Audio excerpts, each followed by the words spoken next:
Maybe.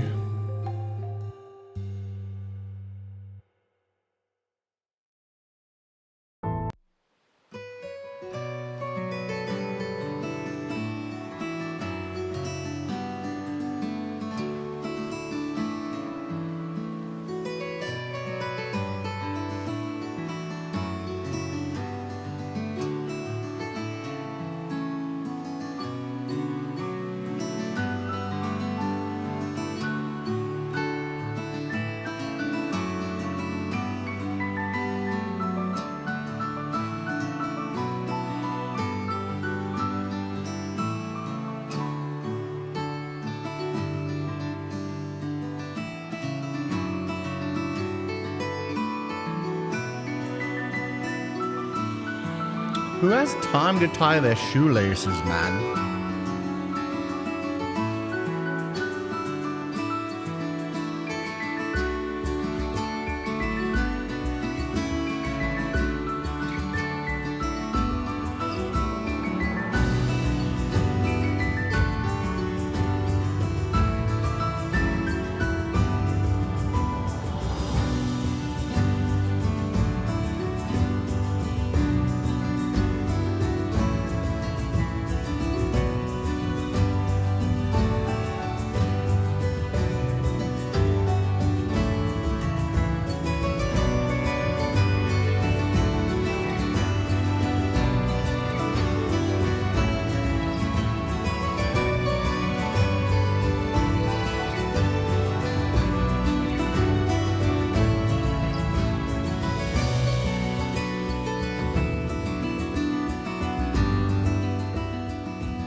That's okay. That's how every fantasy adventure starts.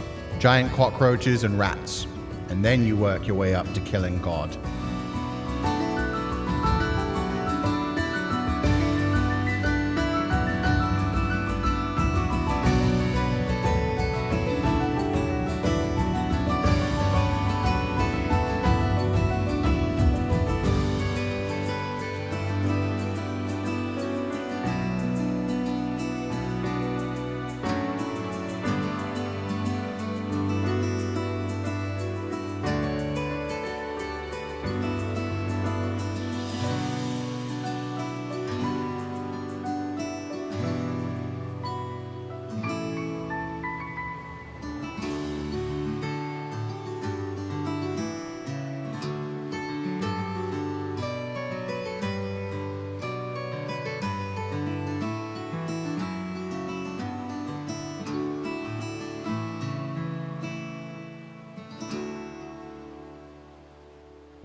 Hello everybody and welcome to the stream.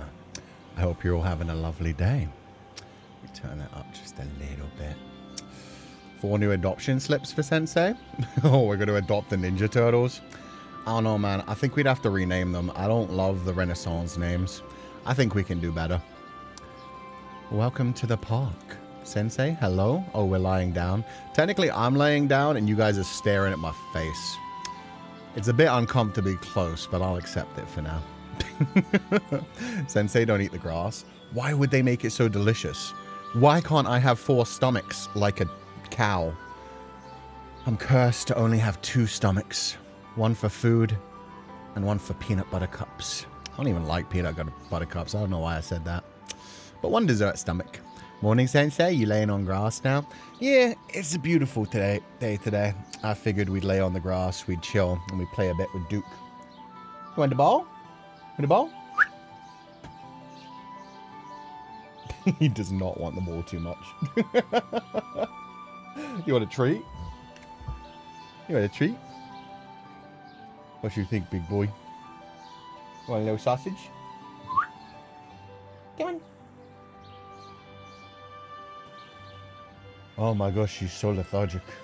I tired him out too much this morning. That's okay. Hi, Duke. Yeah, he's up here. He's in slow mode. He had a long night.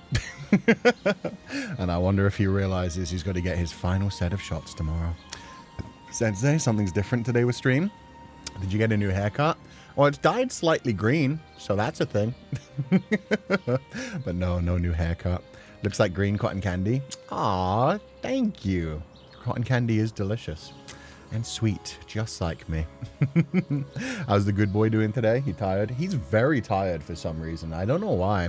We haven't done too much exciting stuff this morning. But yeah, we were out in the park this morning. It's just a beautiful day. So yeah, in fact, oh, I got pictures for you guys. I got Duke. I got puppy tags for you guys. Let me go find those things. I'll share the ones from the park first. Boop. So yeah, this is Duke from right in this morning. I'm sorry. Sensei has nipples, so yes, he can be milked.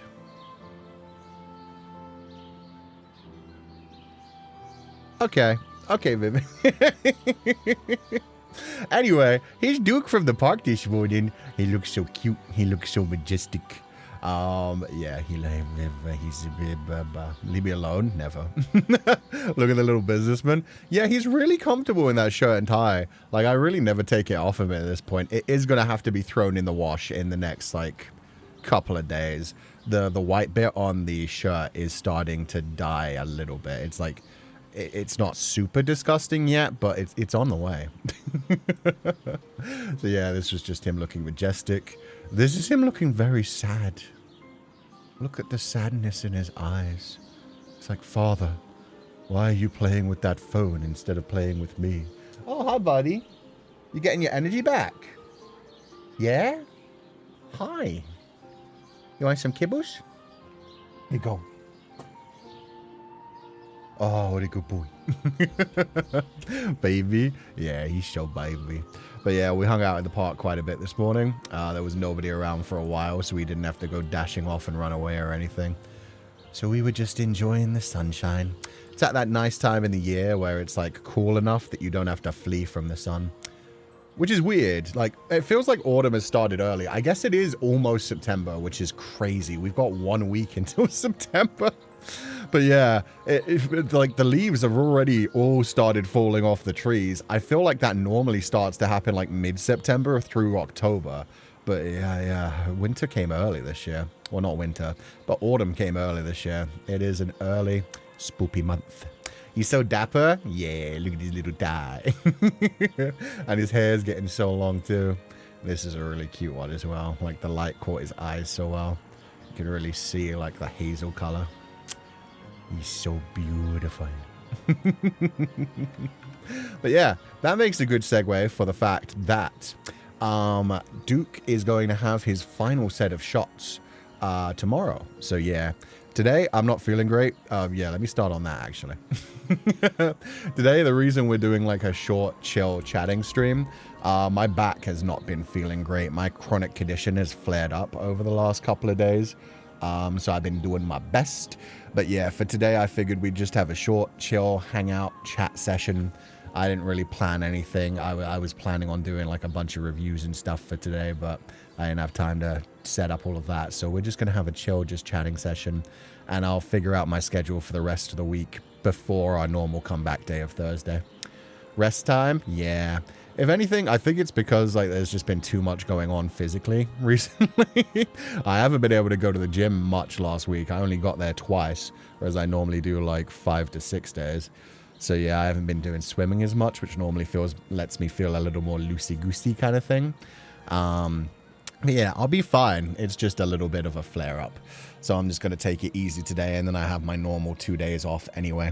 But tomorrow, he gets his final set of shots, so he will officially be able to socialize with other dogs, go other places that real dogs go as of Friday, because he needs a few days for them to settle in. But yeah, from Saturday, we're going to be doing a lot of stuff. Saturday, he has an immediate, like, thrown to the wolves kind of thing. He has his first ever grooming session on Saturday. So I'm not sure if they're going to cut his hair a little bit as well. But they're definitely going to, like, bathe him, blow dry him, get him used to, like, being taken care of by other people. And probably give him a tiny bit of a trim, even though he doesn't really need it right now. But yeah, it'll be his first trip to the grooming. Now he's just play bouncing. What are you playing with? Oh, it's his chew toy. It's his little collagen ring. But yeah, it'll be his first time, so he has to get used to it. The sooner the better. Because he's really good with me taking care of him, but I do not trust myself to cut a dog's hair. Like, I'm surprised he's really polite when it comes to me brushing him. He's slowly getting used to me using the tiny little face comb on his face, because he does get like a lot of eye boogers. But he's always been really good at, like, yeah, letting me handle him, handle his paws, trim his nails, grind his nails with the nail grinder. So all of that he's magnificent on, but he needs to get used to other people doing all that stuff as well without him freaking out, because obviously someday his hair is going to start to get really long and unruly. So he needs to be used to other humans grabbing him, touching him, doing the little snippy snips around him. Atsu-chen, thank you so much for the 5 gifted scholarships. I hope you're having a lovely day, and thank you so much for being here. He'll be getting all prim and proper soon. Bless him. We hope he gets used to it smoothly. Yeah, like I said, he's been really good when it comes to getting used to everything with me.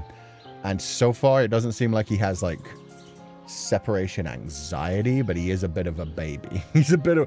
I think they call them Velcro puppies, where just, like, wherever I go, he wants to be. And, you know, I'm fine with him being like that. He does scream his head off when I first leave him in the crate to go somewhere else, when it's like I have to go out to the gym or I have to get some stuff done. I used to let him, like, roam around in the bathroom when I was going into the shower, but multiple times he has tried jumping into the shower, which is an issue. He does not fear water. Oh, buddy, it's okay. I'll give you some more. A little bit of the kibble fell out of the gay baby cage, and he's, like, trying to fight his way through it. There you go, bud. Yeah, I pushed it back in for him. But yeah, 2 times while I was having a shower recently, he, like, slammed right through the little plastic cover and just... Then I had to towel him off. So things like that, yeah, he needs to be put into the crate, because he's just too energetic, too forceful. Also, Féileacán, welcome back to the membership. Hope you feel better soon, Sensei. I'm sure I will. The good thing is, like, in the past, it used to be, like, really bad, where it would flare up, and it would, like, if I had a spasm, it would be painful for, like, weeks and weeks at a time, sometimes 2 to 3 months. It was rough. Nowadays, as long as, like, because I haven't had, like, a spasm in probably, like, 2 years, which is great. But yeah, as long as, like, I realize the signs and just don't push it too much when it is bad, it normally only lasts for, like, 2 to 3 days nowadays, which is awesome.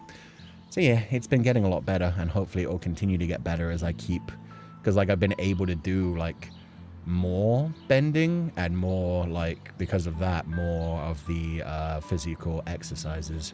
So yeah, it's all, like, continuously, like, strengthening the body and trying to get it more used to more painful things, more difficult things, so that, yeah, the normal, like, day-to-day things don't feel as terrible. Kuchan, I'm so glad you were finally able to come to the East Coast. It was so wonderful getting to finally meet you. Also, Uno reverse your Uno reverse. You can't Uno reverse by Uno reverse. That's game illegal. Only one Uno reverse at a time. But thank you for donating the allowance, and I hope you're having a lovely day, Cat Katoshi. And yeah, the adventure over this weekend was beautiful. It was lovely meeting so many pupils at Anime NYC. I liked, everybody had such a nice reaction to our postcard this time as well. I think because, like, False is doing such a good job of hiding so many, like, little moments in them. The next one for Birmingham is really cute. I kind of spoiled it a little bit. I forget which stream it was on, so I don't know if it was a membership stream, but yeah, we're going to Cadbury World next time with all the kids. But yeah, False has been doing so good doing all the postcards. It's, oh, they're all so cute. Postcard was gorgeous. I'm glad you liked it. Yeah, the little, like, Pupal hot dog. The Pupal carrying all of Duke's gifts. Aww. But yeah, it was nice getting to meet everyone. A bunch of people cried. The Anime NYC staff was so sweet. They had tissues ready to go and were looking after everyone. And the people who cried, who wanted to retake pictures, were able to come back in and get pictures after they calmed down. But yeah, it was just so lovely.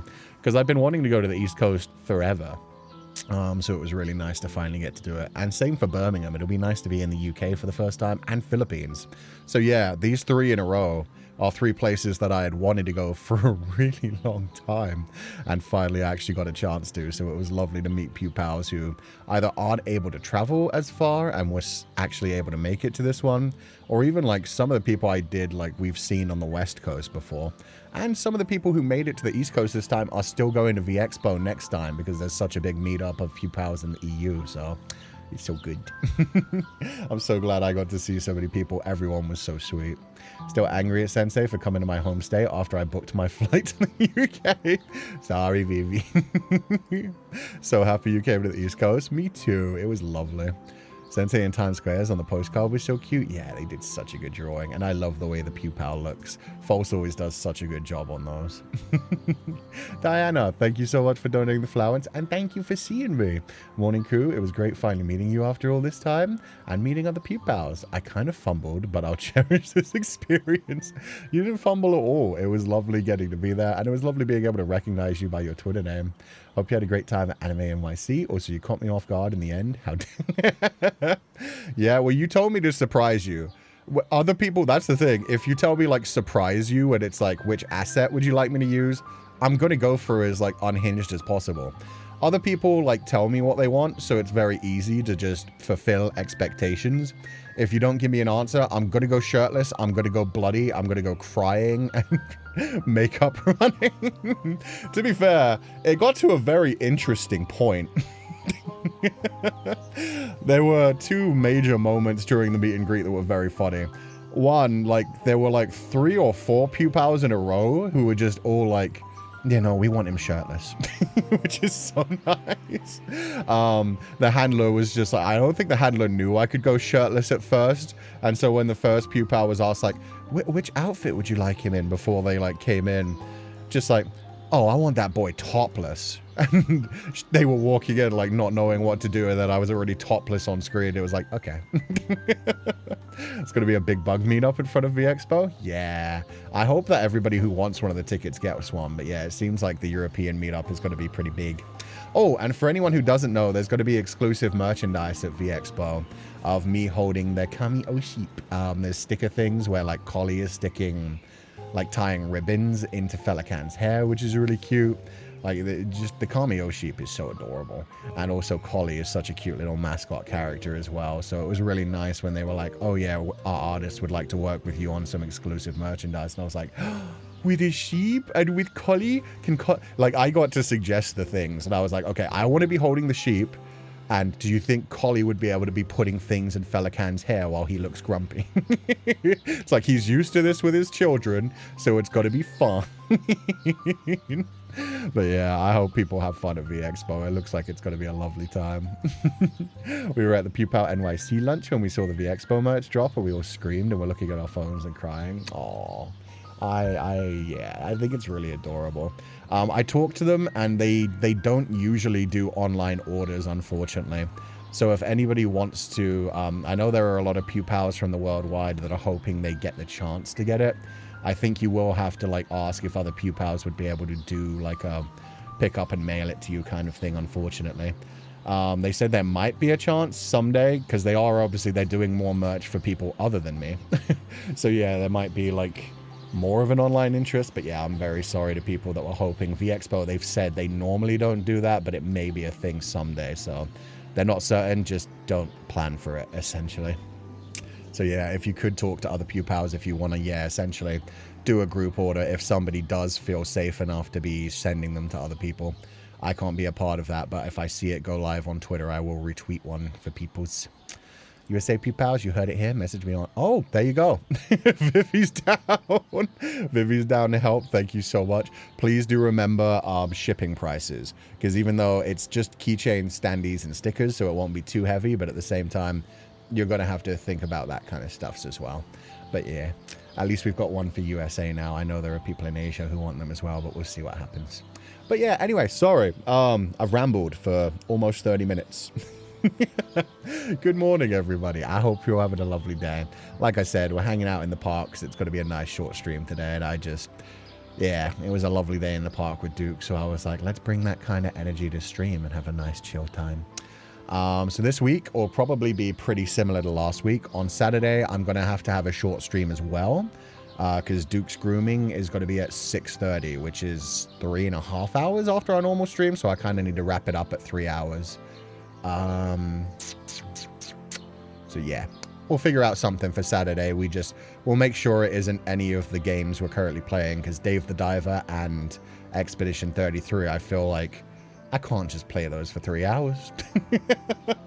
Expedition 33, the storyline's so good. I almost went beyond 6 hours last week, where I was like, I really want to see what happens when we get Esquia his rock, but at the same time, I really should wrap it up. Dave the Diver, it's the same thing where it's like, I'll just do one more day. And then you realize that a full day nowadays that we can dive 3 times and do the sushi and do like the fish fuckery that's going on and the farming turns into like an hour and a half to 2 hours just for each single day. GeoGuessr? We could do GeoGuessr. Play together with the Pupals. I want to save that for a little bit because I want to do like a week of doing, I want to do like a Pupal appreciation week. Pap week. That sounds nasty. That's only 2.5 hours. Did I get it wrong? Let me check. Damn it. Let me check my schedule again real quick. I'm sure in my mind I worked it out to being 3 hours.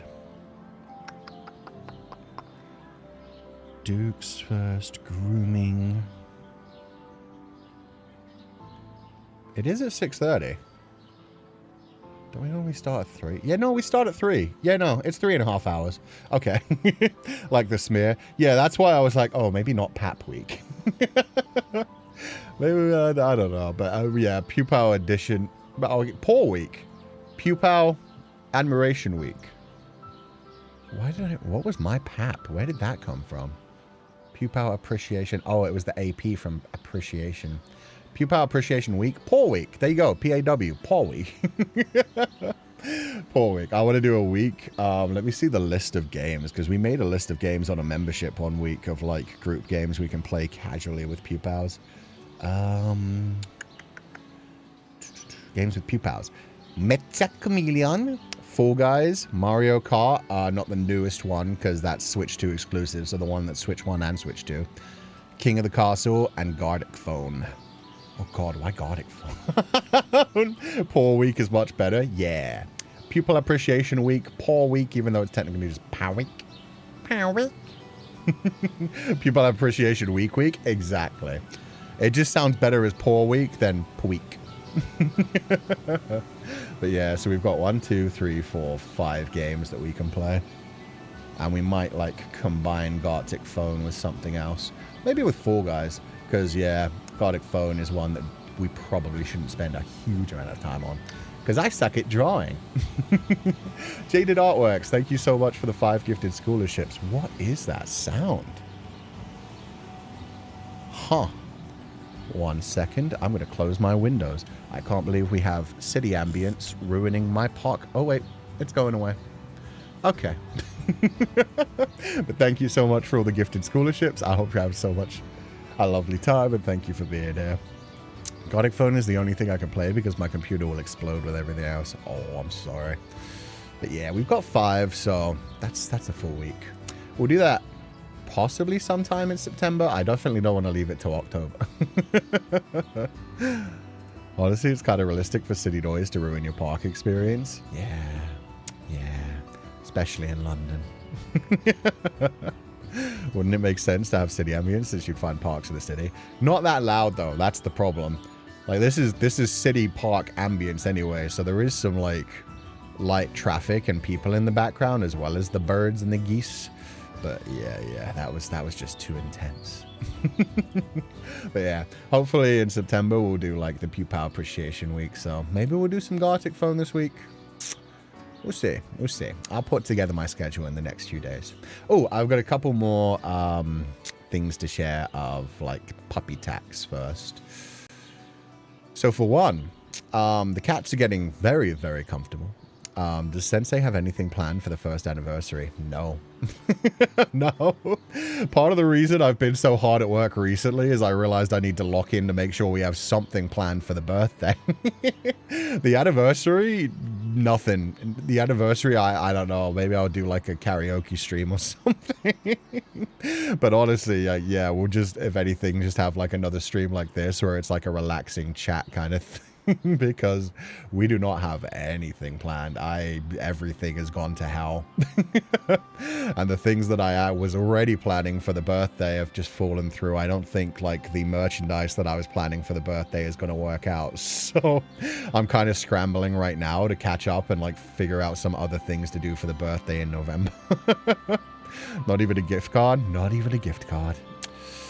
September is my birthday month, so I'm getting a double birthday treat in September. Oh, good.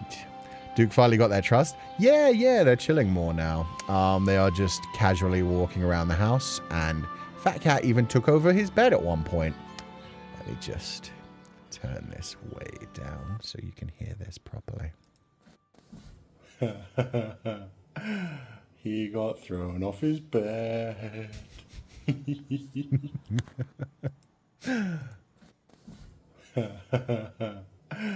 He got thrown off his bed.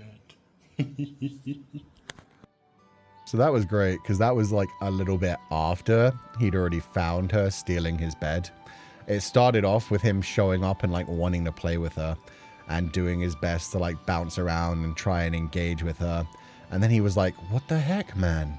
Let me play. Like he was like walking over to her, and every time he walked over to her, she would just like hiss and do like a little swipe at him. So yeah, she tried to play with him. He tried to play with her. She was like, no. He tried to like get her off the bed. She was like, no. And then after a while, he eventually like just started to calm down and lay next to him. And that's when I managed to record the video of him just sitting there and still being like, what's going on? Why is she in my bed? Can't you push her away? Why is this happening? Then eventually, finally, he just like, oh wait, that is the fully give up one. Sorry, this was the second image where he was just kind of staring her down. He'd occasionally like bark at her and she was just staring at him like, you don't scare me anymore. And then, yeah, he got properly put into his place and just laid down next to his bed. He was like, fine, you win. He's so sad. He is. He just gave up. He's so defeated. He's so dejected. It's our bed now. Exactly. If he was smart, he would have just gone over and cuddled with her. She's warm. She's cute. Cat is aura farming. Yeah, Cat has owned him. I'm your big sis. No, your please. Yeah, I don't know why she got so bold at that time. Normally when he comes running over, she will like freak out and run away. But this time she was just like, nah. This is my bed. You're laughing. He's been dethroned and you're laughing. Damn straight I'm laughing. That's hilarious. And that's what he gets for constantly having too much energy for her and pushing her around. The older one always gets the power to rule over the younger siblings. Yeah. They've been here longer. Even if that is literally his bed, she's just decided, I don't want that expensive cat tower that the human bought me. No, fuck you. I want that cheap puppy bed, which is just for inserting into the crate. Surely they'll cuddle soon. I'm really hoping so. If it ever happens, it's going to be amazing. But she doesn't even come around while he's sleeping and like nudge up against him anymore. So I don't know if or when it's ever going to happen. We'll see. Wait till he grows up. He'll have his revenge. I mean, he kind of already does. Most of the time, he's the one who like pushes her away. Because even when she's swiping at him normally, he'll just run up to her and give her a sniff anyway. And then she gets really annoyed and just runs. You need cardboard boxes. Trust, my cat just wants Amazon boxes. I have Amazon boxes. Well, not Amazon boxes. I just have cardboard boxes everywhere. They're just full of stuff. But yeah, no. She just decided to take over his bed this day. And he thought they were going to play. No play. Then he thought he'd take the bed back. Nope. I'll get to drop by too often, but I'm happy to get to watch you today. I hope you, Duke, and the cat's doing well. Oh, we're doing wonderful. It's been like a proper Disney experience recently with all these animals. I am kind of sick of changing litter and trying to prevent my dog from eating the cat poop, but other than that, it's mostly good now. Duke hasn't quite hit his bratty phase yet, but he's finally getting over his bitey phase. For now, I know that's gonna, because they get their teeth continuously up until 8 months, so there's a chance that his teeth are going to start coming in, or the baby one's going to fall out, and it's all going to begin again. But for now, he hasn't been too bitey. He's still not good at some of the basics, though, man. And yeah, we're just about to start hitting the socialization aspects. So yeah, on Saturday, he's going to get his first ever grooming, and he's going to have his first puppy playtime. Because the puppy playtime is just a few hours after the grooming. So we're going to get him groomed, we're going to get him trimmed, we're going to get him cleaned. And then he's going to have his first time actually spending a good half an hour of solid time with other puppies. So far, what we've been doing is just like getting one of the shopping carts at the pet store and putting his little dog bed in it and rolling him around. So he's been sniffing dogs and he's been having other humans come over and pet his head. But he is so reactive right now because he's been so not socialized for the first 15 weeks of his life, unfortunately.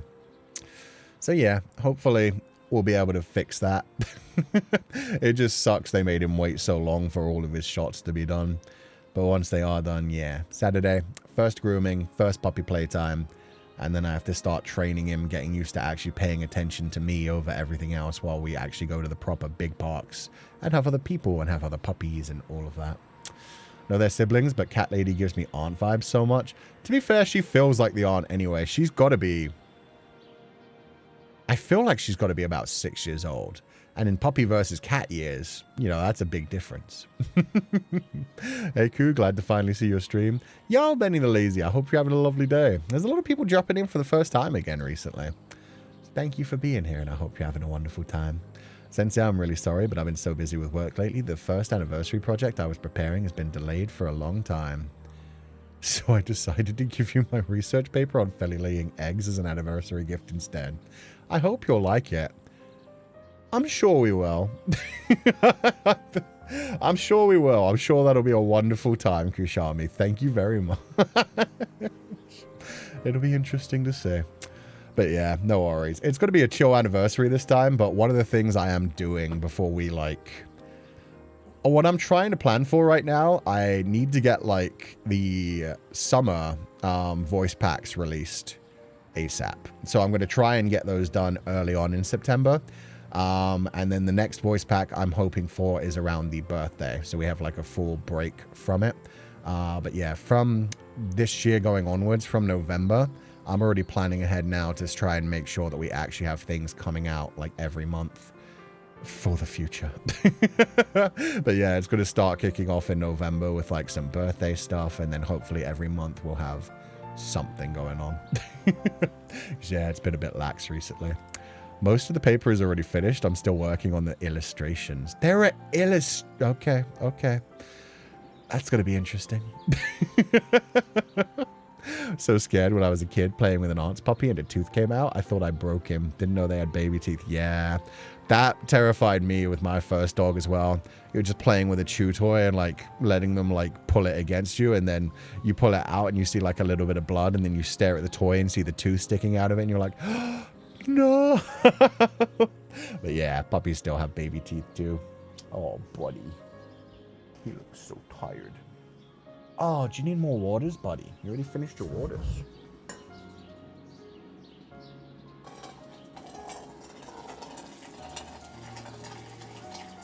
There you go, buddy. I'm a thirsty boy today. That's a good boy. He's just staring at it like, how has this water appeared from the heavens? Sensei, hydrate too. I've been hydrating. Don't worry. I think most animals have no baby teeth. Is that a fact? I didn't know that. Dogs definitely do anyway. Not to be that pupil, but Sensei, you've missed Def Kuzu's super chat. Thank you for letting me know. Let me go find it. Oh, it's not even loading on YouTube. Let me refresh YouTube. Maybe that will help.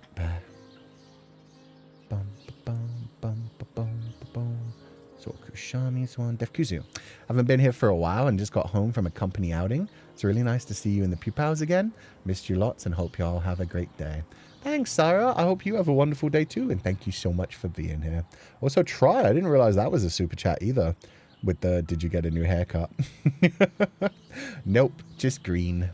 Just a little bit more green at the tips. So thank you both for donating the allowance, and I hope you're having a lovely day. Cats are named Fat Cat and Psycho Bitch. Yes, they are. They used to have names. Their names were originally Shadow and Moon. Neither one of them ever responded to their names, and now they both only ever respond to Cat. So yeah, if you look at either one of them and say, Catses, then they'll look at you and like meow back at you. But yeah, that just somehow happened. They never learned their names. It was never a case of like saying Shadow and them actually paying attention, or Moon and them paying attention. It was supposed to be Shadow and Moon because like to go with one of them, like Fat Cat was always much friendlier, even before there was like a size difference. So it was like Fat Cat and Psycho Bitch were Shadow and Moon, but now it's just Fat Cat and Psycho Bitch affectionate to say like one of them is like cute and adorable and sweet and a bit more rotund, and the other one is a little murder hobo who runs from place to place hunting things and occasionally brings me trophies.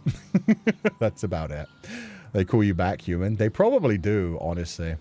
But yeah, Shadow and Moon for like one that was like a bit brighter and the other one that was like the dark side of the moon. My Pupal arrived, more like I finally could get it from the post office. We had coffee time together during the hailstorm. Aw, awesome, Behind Zero. Thank you so much. I can't wait to see if you take any like Oshikatsu videos or pictures, because yeah, I'm glad the Pupals are finally arriving. None of mine have yet. They keep getting delayed. Originally they said they were going to come on Friday, and then on Saturday I was like, where are those? And I checked the tracking and it was just like, now it just says next week. And I'm like, okay. We'll see if it gets here, when it gets. But thank you for donating the flowers. I hope you're having a lovely day, and thank you for being here. Dark side of the moon is so accurate. Yeah, you just kind of catch it out of the corner of your eyes sometimes, and then it's gone again. Oh my god. None of my cats come over when I call their names. Winter would just stare at me. That's the thing. They both respond to Catses, at least. Like, it's Catses specifically. If I just say cat, they won't pay attention. But if I look at one and go like, Catses, both of them will just look at me and go, meow. Like they give me a little meow in response to Catses, not to anything else. So I'm happy enough with that. You can't call a girl rotund, man. I mean, she's rotund. She's cute. She's adorable. But yeah, she's a bit more voluptuous. She's a bit more,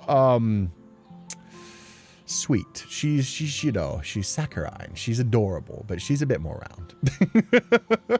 Sorry for saying that out of the blue, Sensei, but really glad to watch you again and all the kids. No, you're good, Devkuz, and I'm glad somebody did point out that I'd missed a super chat.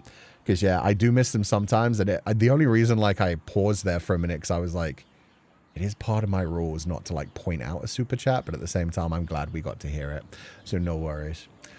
It's just, yeah, sometimes I do miss them if chat's moving a bit quickly, or that time I imagine I was playing like between the videos and images is why I missed it. But yeah, I'm glad we got it. The Pupal's still in transit, must be conspiring to do one last group arson. Honestly, that's probably it. They probably burned down one of the distribution centers, so we'll see. Just say Catses with a tune to your voice? No, just straight up like Catses. Catses. So it is always the same tone, so I think that's why they both just decided that is their name. Because it's like, if I just happen to see one, I just look at them and I'm like, Catses. And then, yeah, they'll meow back. So they've both decided that is their individual name. And it works for me. They are just Psycho Bitch and Fat Cat, and they are adorable. And I love them both in their own way. And no, you're good, Ari. Like I said, that was just me explaining my tone where I caught that message and like froze for a moment because I was like, should I respond about the rules? And I was like, nah, it's okay. We're having a chill chat today anyway. It's fine. Have you ever tried to call them cat, but in other languages? If they actually responded to that, it would be mind-blowing. I would start to think that maybe they had past lives as humans. He means us when they hear that? Yeah. Because a lot of the time, if I say Catses and then they meow back, it's like, oh, and then I'll like call them over with a little and then just like, yeah, give them little pets. You call them fuckers, affectionate in the same tone when they respond. I will tell you someday. I'll try that. As far as I know, no. if I get their attention with catses once, then they'll respond to pretty much anything. I have done like catses and then got them to pay attention to me and been like, oh, who's a good girl? And then they'll meow and be like, who's a little psycho bitch? And a little meow. So that does work. It's just you have to get their attention with catses first, and then they just kind of meow after everything. At that point, I think they just think like, am I supposed to meow? Okay, I'll meow. Mine haven't even shipped yet, but I got mine super late, so I'm kind of not surprised. I still want my plushie. Oh, I hope they arrive soon. To be fair, originally none of them was supposed to be delivered, like started delivering until September, so they got them out nice and early. Do they respond if you say their names in an Irish accent? It has to specifically be catses like that.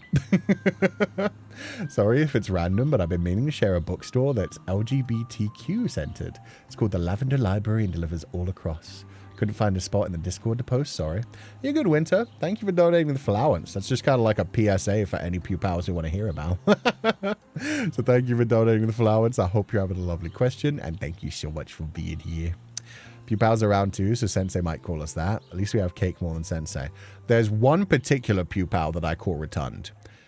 And it is the one that Super Dirty Paul made. The big round one that some of them have the squeakers in them and some of them don't. That is an adorable big old round boy. That thing could roll all over the place. The rest of them, not so much. I still think you guys like aren't that round compared to like other mascots.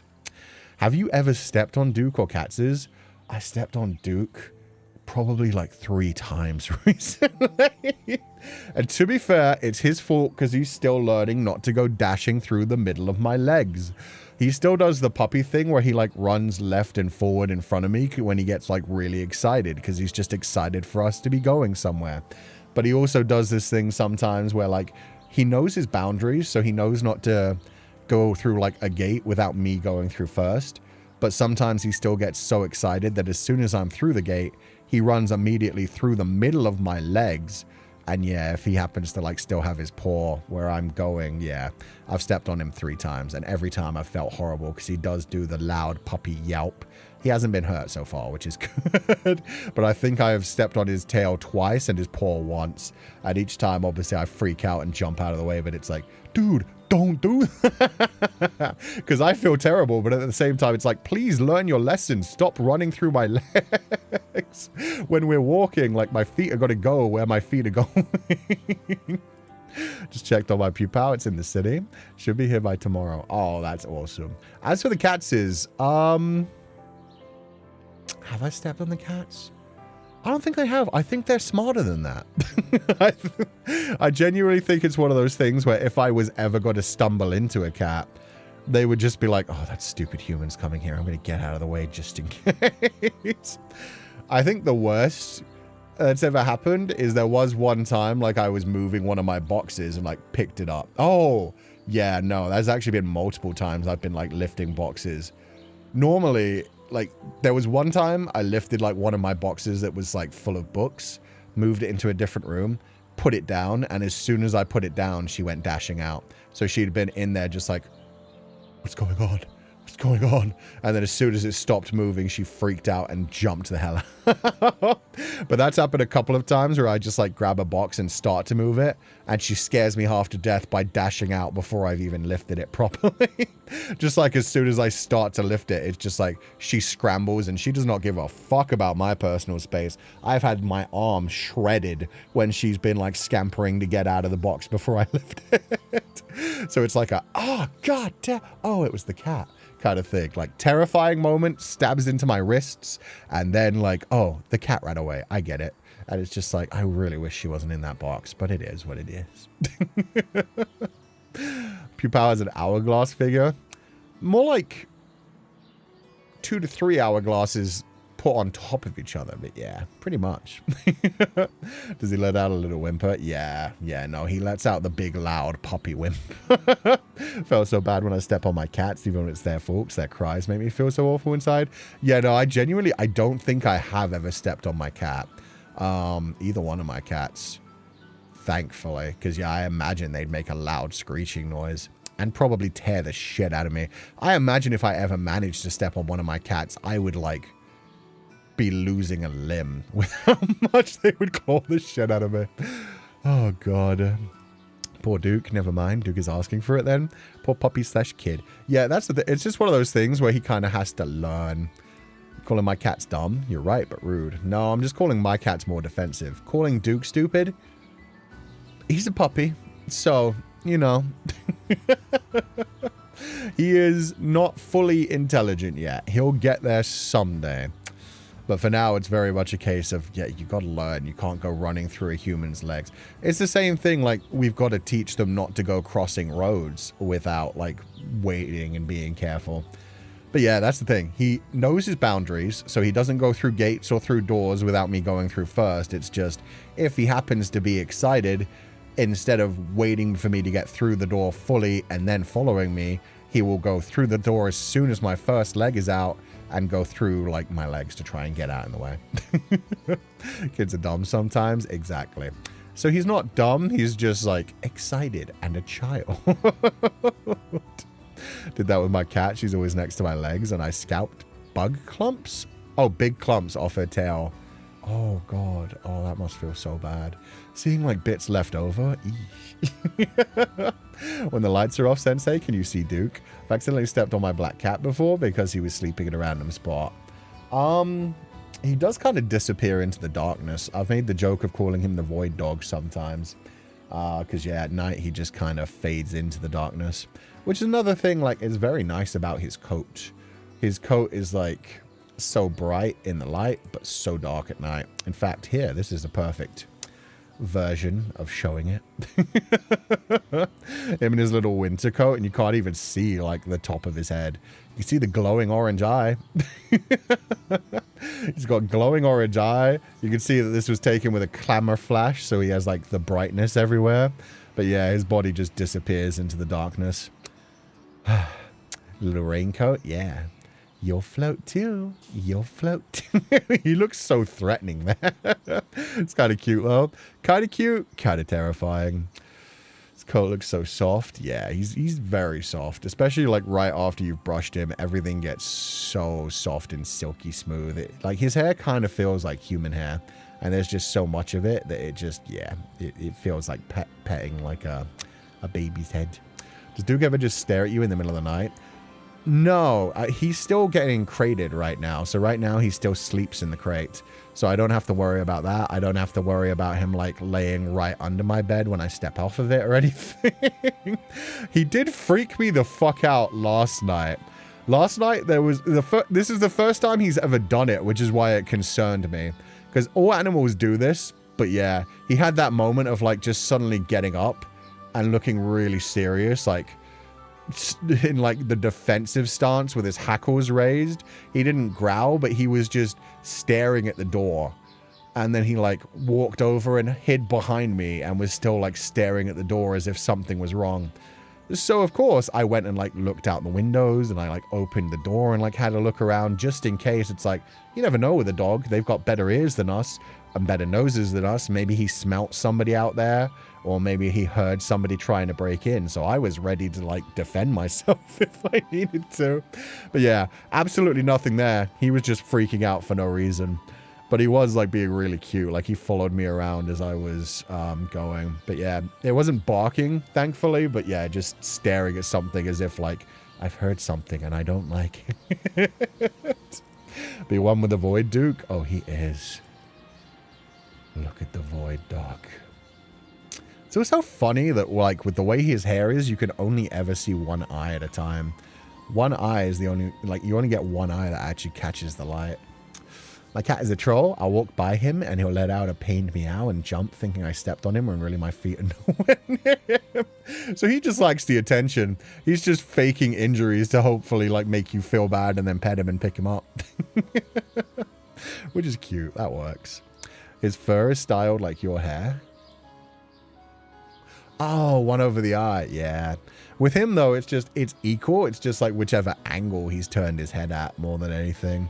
But yeah, I've noticed that in like all the pictures I take. It's always like, I think this is one of the few where you can see both eyes. But again, like right one is in the light, left one is majorly shaded.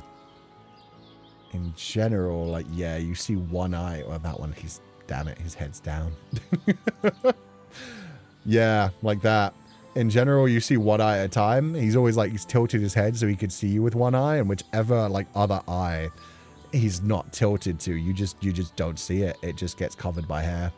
So I guess that is kind of like my hair, except mine has a very obvious side. Oh my god. Hello there, what's happening? Nothing, we're just chilling in the park. We skipped class today, so we're just relaxing and having a nice chill sesh.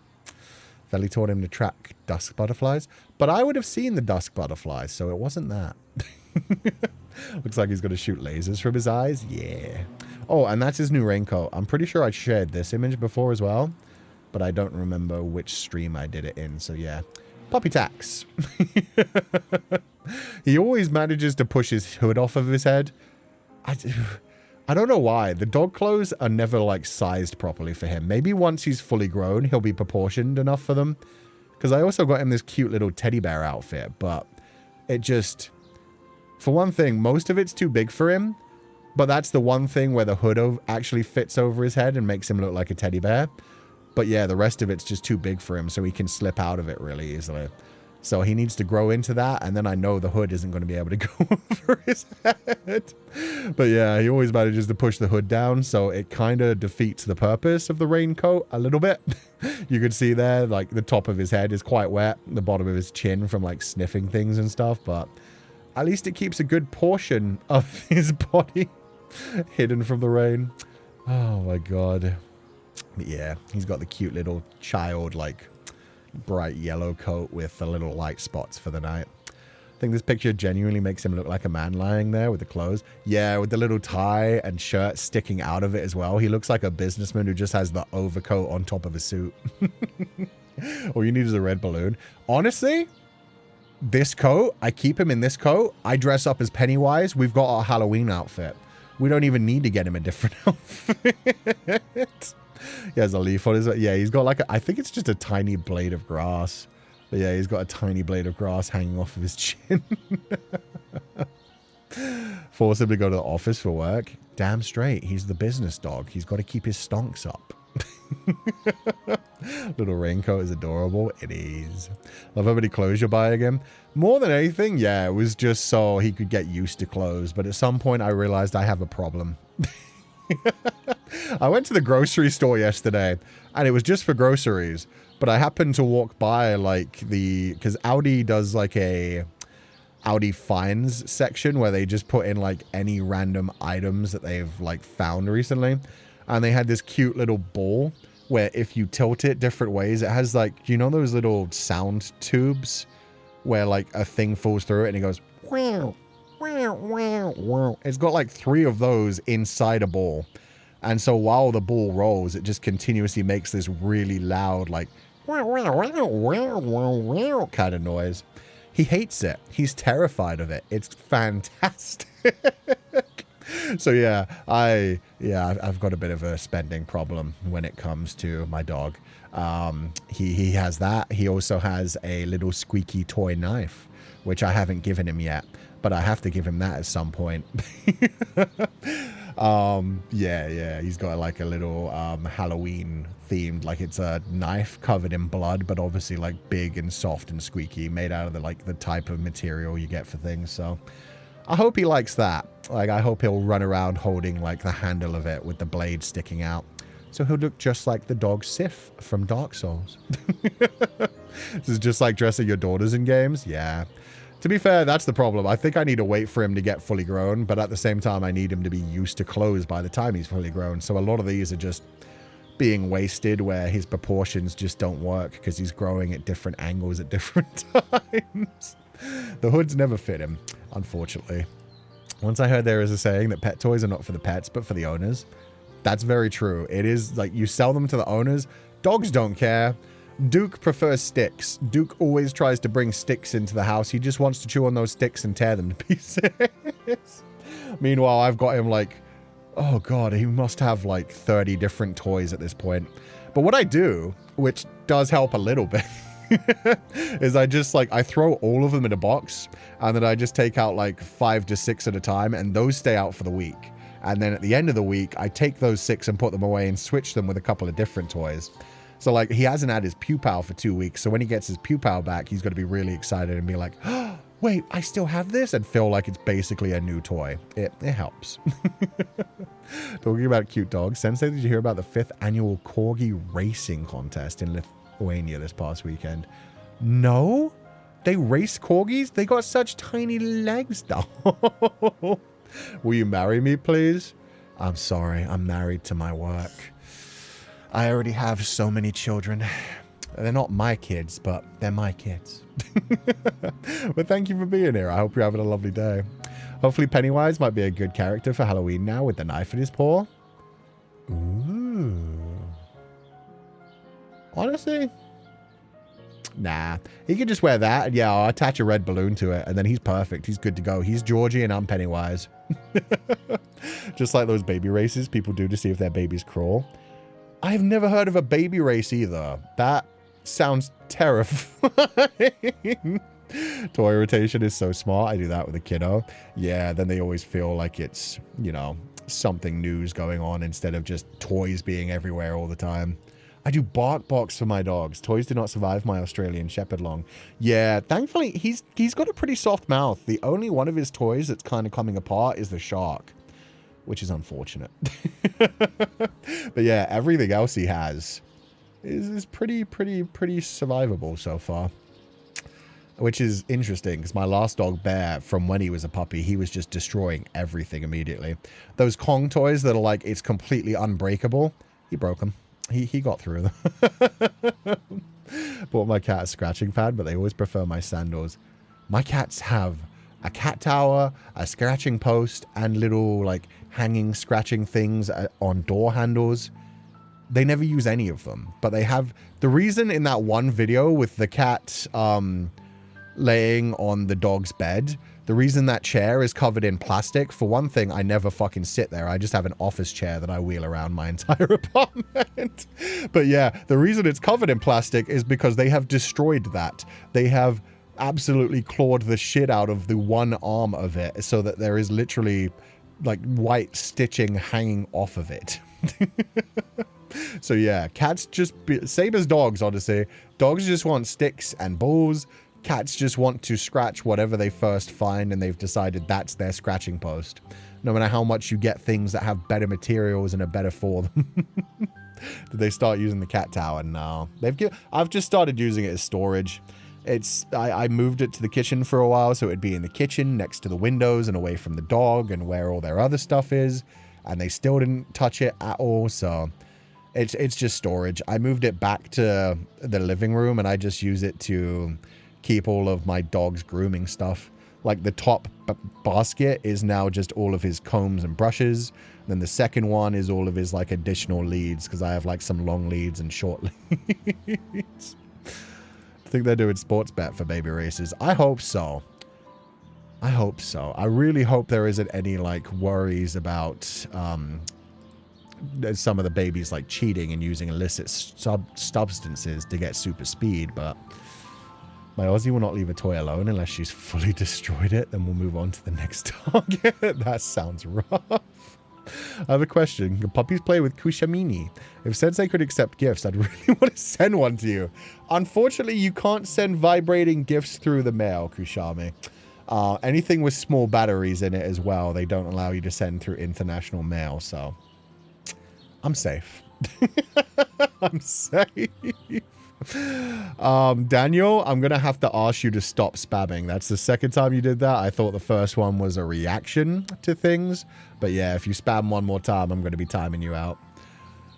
My cat destroys his tiny chase rats, loves his tube that he can't fit through. Wait, did it used to be a tube that he actually crawled through? Oh, did he get too big for it? Oh my god. You would think the corgis would be slow because of how small they are, but remember, they are a shepherd breed. Which is still weird to me. Little tiny ankle biter. My cats are really into sandals, shoes, and socks for some reason. Can't wear socks near them or they'll start attacking my feet. Yeah. Duke, sometimes when I'm taking off like trousers or shorts, will just start jumping on them. Fight me for them, but he's still a puppy. He'll get over it. Sorry, but if that was possible, Koo would be in the history of VTubers for the most insane gifts. Only because Corpo VTubers can't accept gifts. That's part of the reason that Corpo VTubers can't accept actual gifts. There have been cases of people trying to send all kinds of things. Biohazards, as well as like very, very explicit things. There's been enough interesting stories of people just like using not super chats, but Streamlabs donations to basically link them to adult things as well.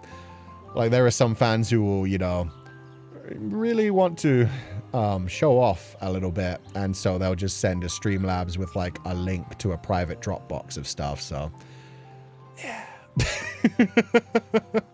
Speaking of weird races, did you know there is a show jumping rabbit competition? No, but that actually sounds hilarious. Rabbits can jump so high and they look so freaky when they do it. So that's kind of cool. I've heard of absolutely insane gifts sent to Corpo streamers. Yeah.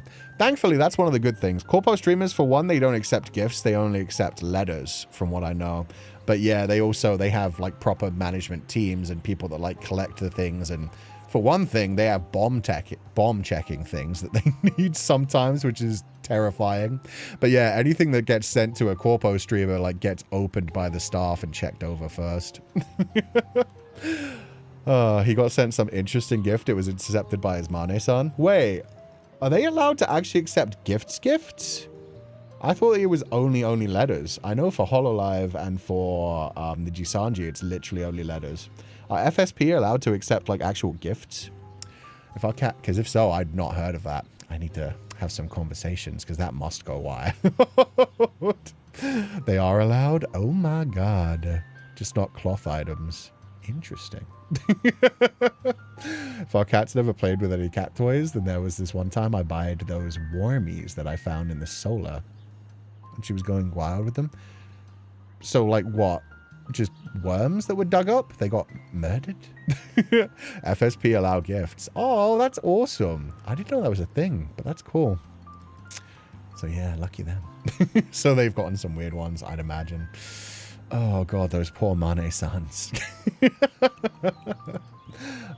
I have any more pictures to share? Shared those. Oh, yeah, just this. Hey guys, check out my sword. It's 5 feet long.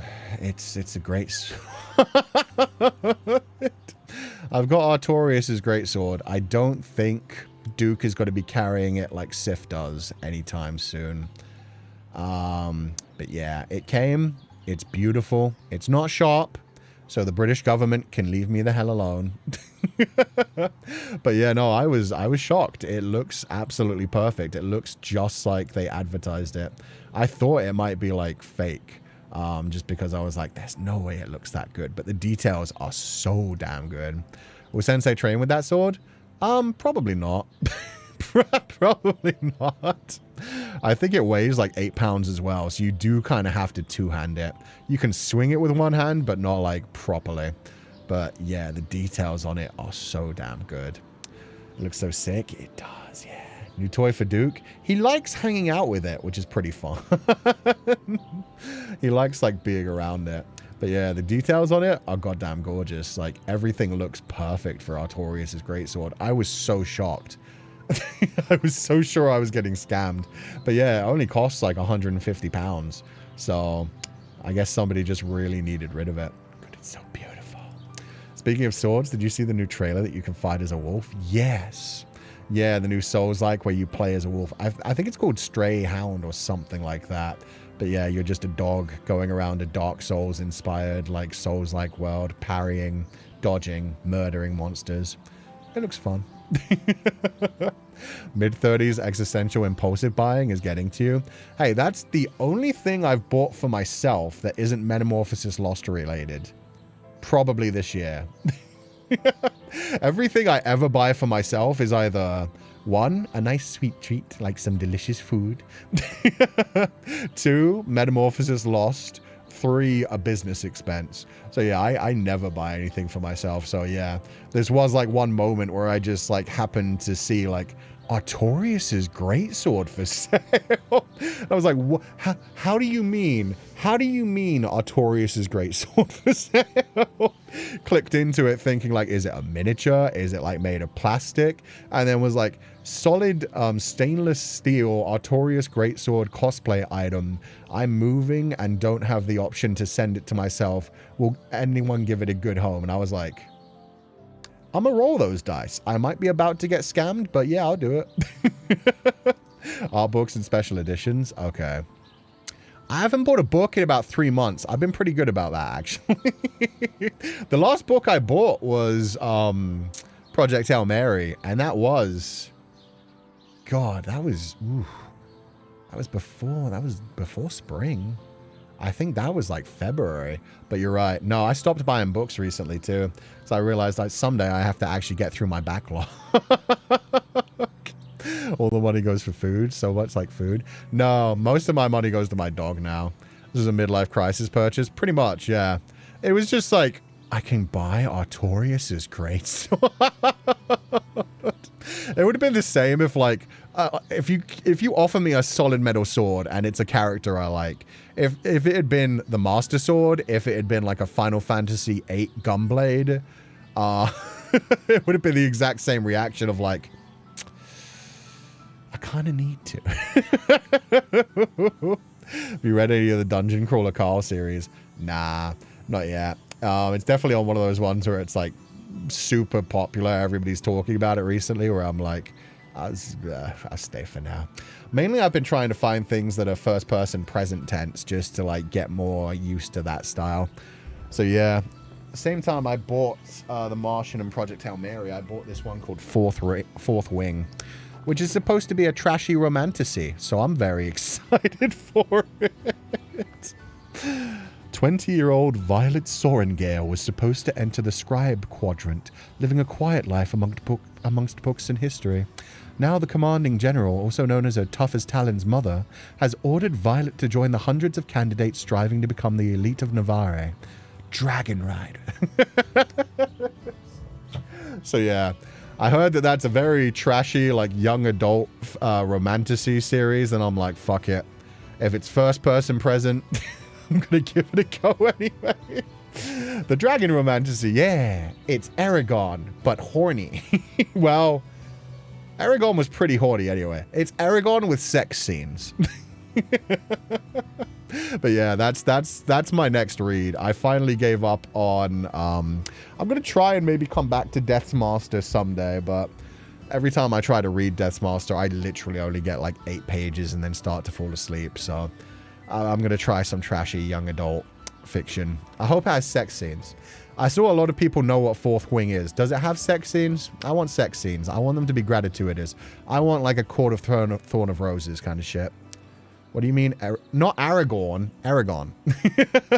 Aragon was that part of the Inheritance cycle by Christopher Paolini. And there wasn't ever actually any sex in Aragon. But man, I mean, it was literally written by a 17-year-old. Still damn good writing for a teenager, for one thing.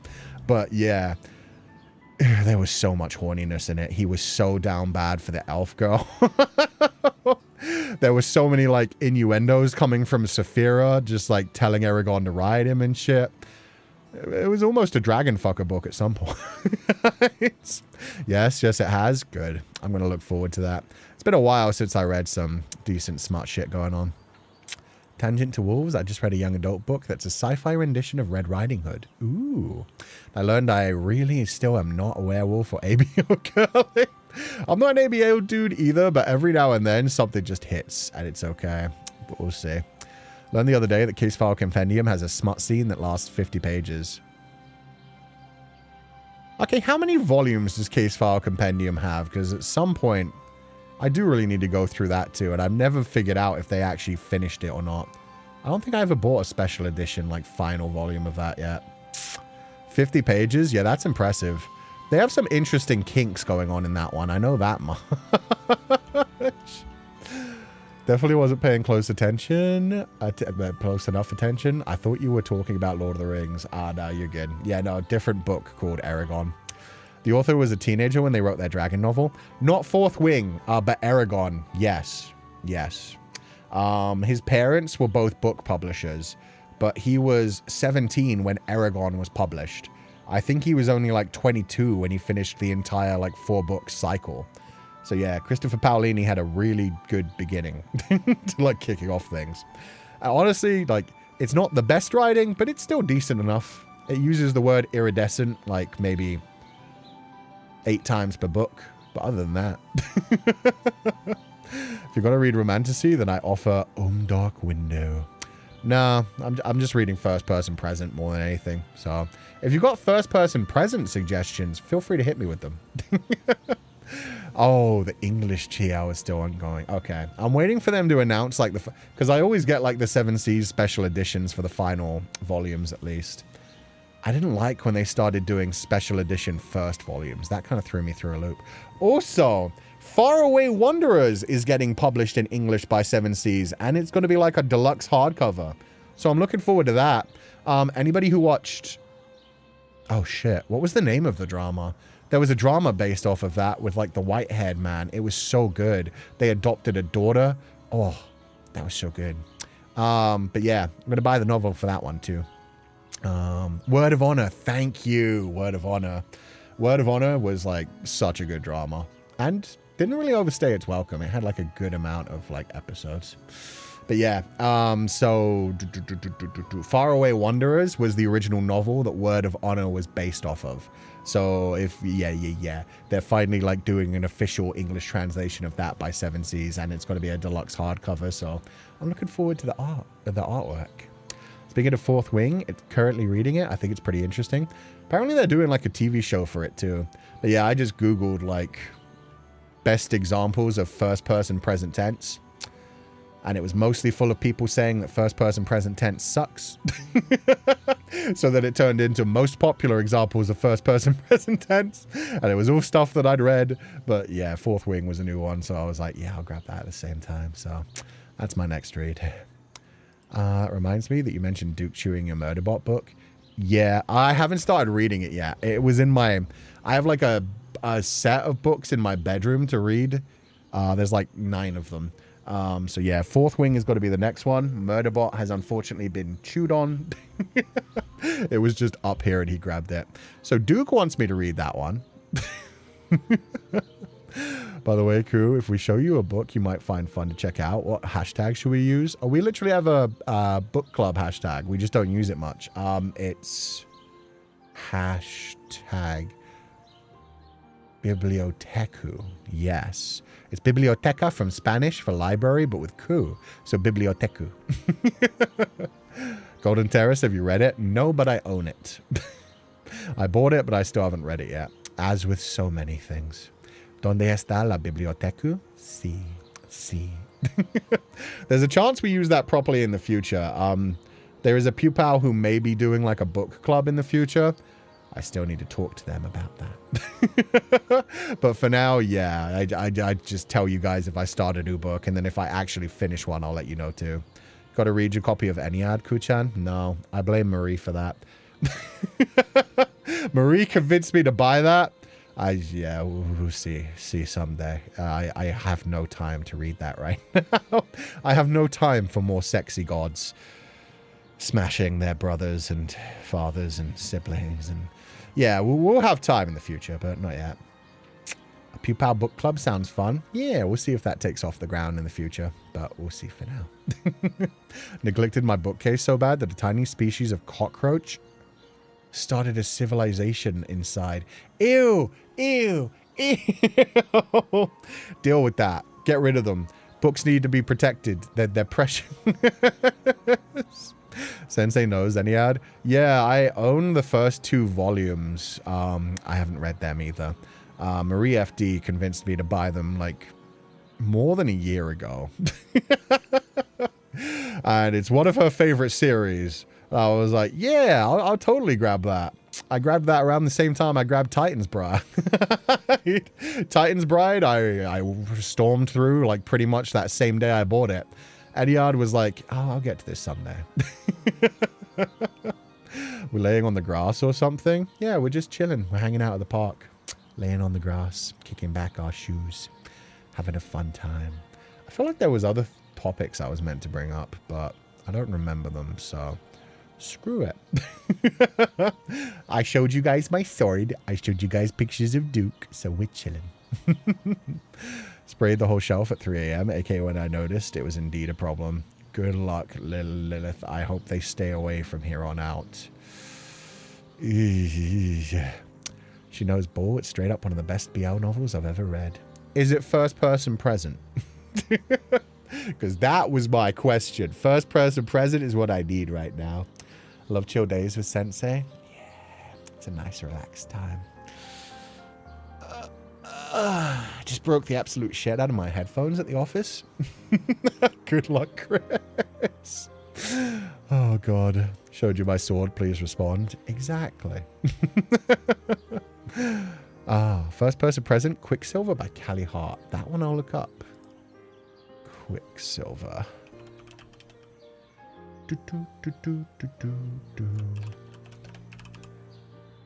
Novel by Callie Hart.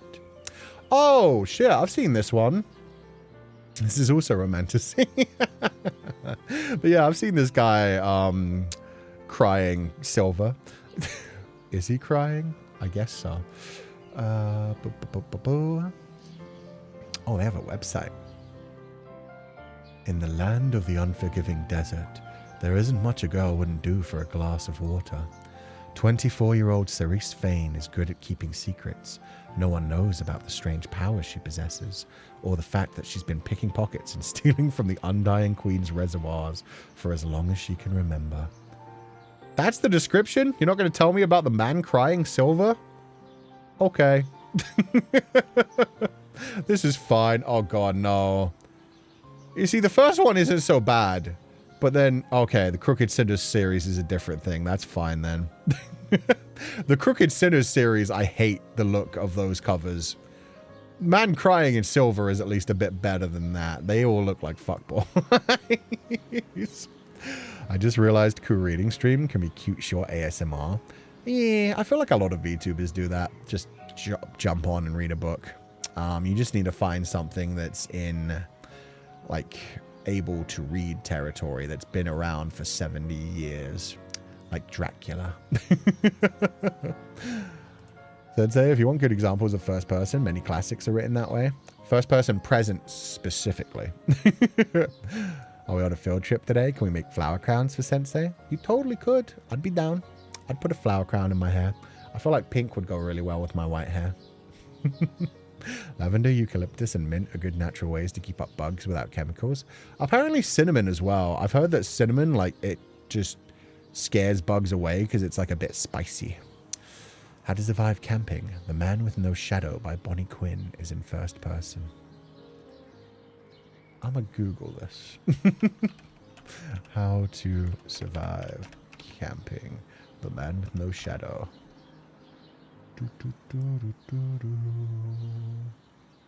Huh.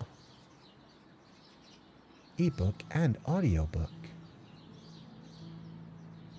Ooh, a horror one. Interesting.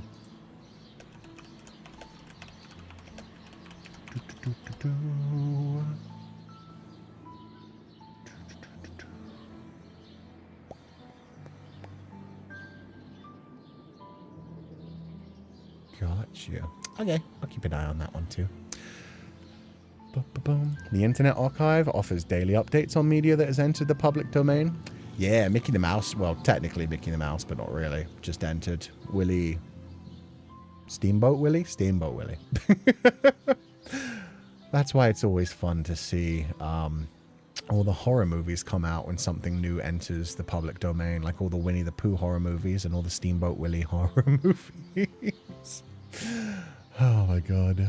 So we were talking about stepping on pets. My cat is insisting on putting herself under my feet. She heard. She's jealous. She wants a fun story too. Cinnamon, mint, and coffee. Wait, coffee. Oh yeah, I heard coffee grounds are actually good for keeping away like mice as well, apparently. If you keep like the coffee grounds after you've made your own coffee and then like spread them around your garden or around like the boundary around your place, apparently like mice and stuff don't like to really come in areas with that, from what I heard. Now I know what flower to draw on Sensei's flower crown, and also the flower crown I'm making IRL for you. Aw, thank you. Wait, which flower? Which flower? Ants too, apparently. Yeah, the ants, like cinnamon, really helps for them. You okay, buddy? What are you jumping around for? He's good. Because it's bitter? Honestly, don't know. I just heard that. Sensei likes spider lilies too. I love spider lilies. My favorite flower.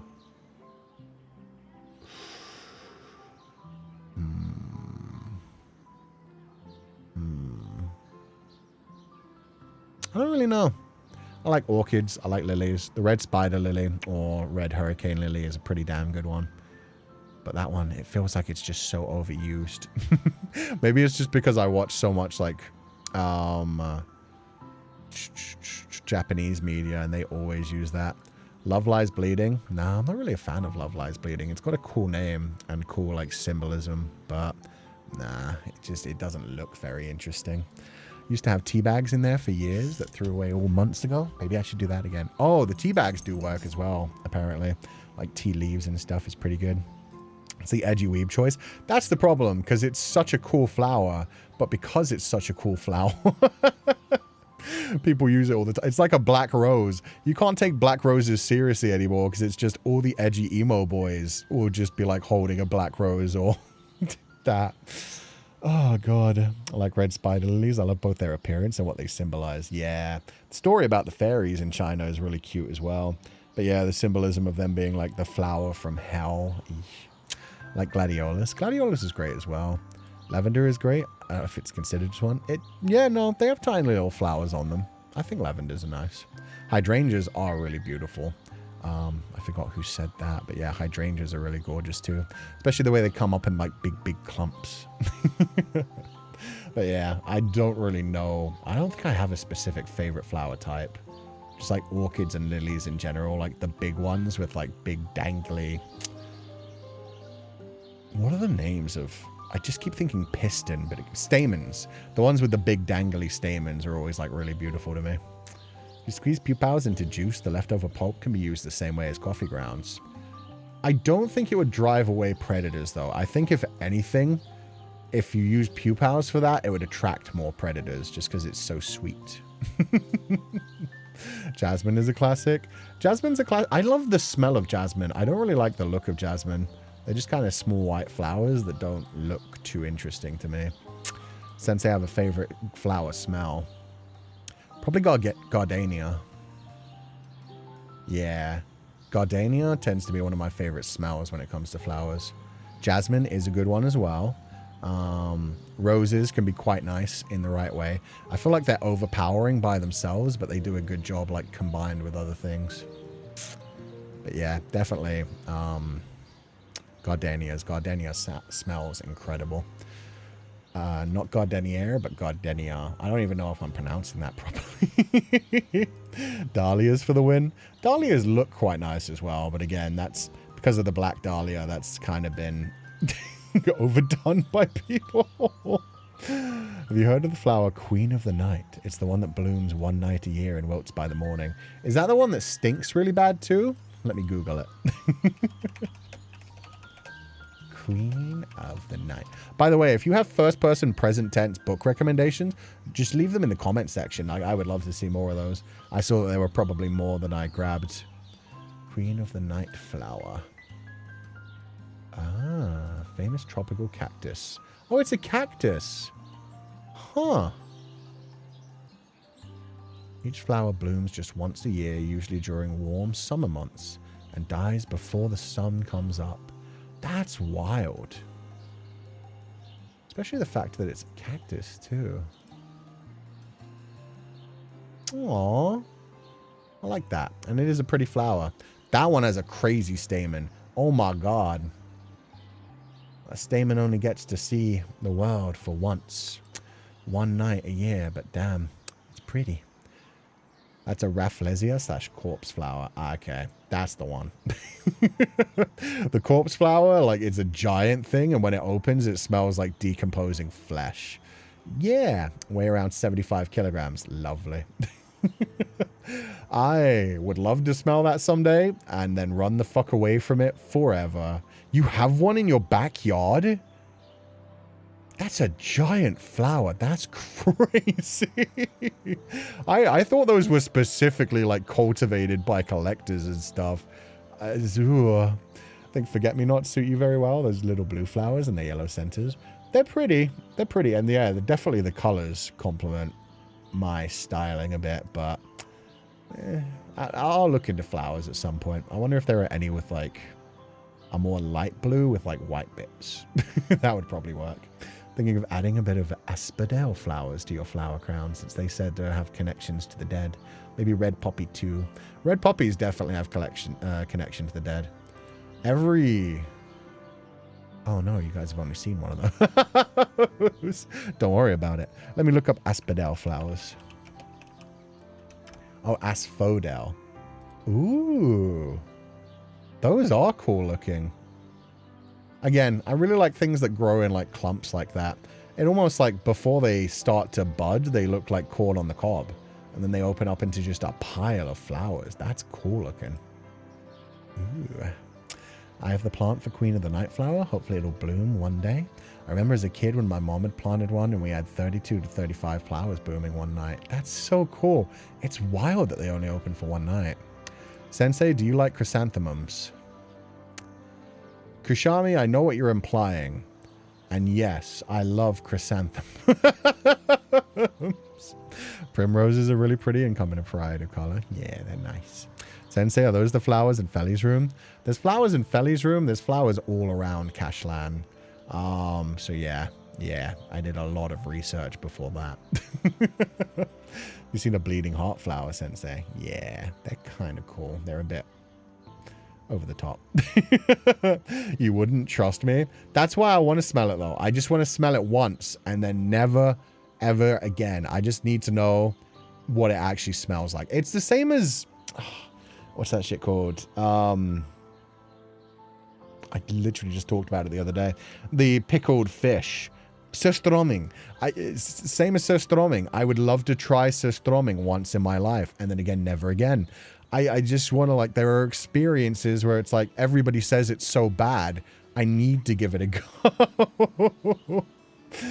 Oh my God. Blue flowers with some white, like night sky petunias. Let me Google it.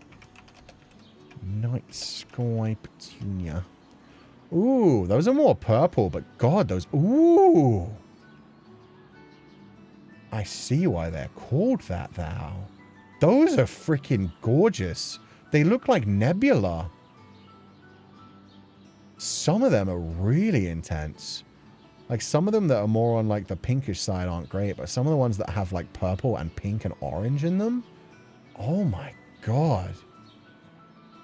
Those are wild. I wonder, let's see if we can find a light blue one. But yeah, I was hoping for one that's like as light blue as like forget-me-nots and hydrangeas. Like that kind of intense but light blue, and then with like white on it. If these came in light blue, that would be so good. Kushami's Sensei reads down May. How would you not know? Yeah, I know what you're suggesting with chrysanthemum. It's come up enough time. Thank you very much. Oh, there are some that are pretty. Oh, that's a petunia. You can get light blue petunias. That's pretty too. But again, they have the yellow center. Damn. Ooh, these ones look like butterflies. No way these... Is this AI? This has to be AI. Let me Google night sky petunia. That can't be real. Oh. So that one might have just been color edited. But yeah, night sky petunias are pretty.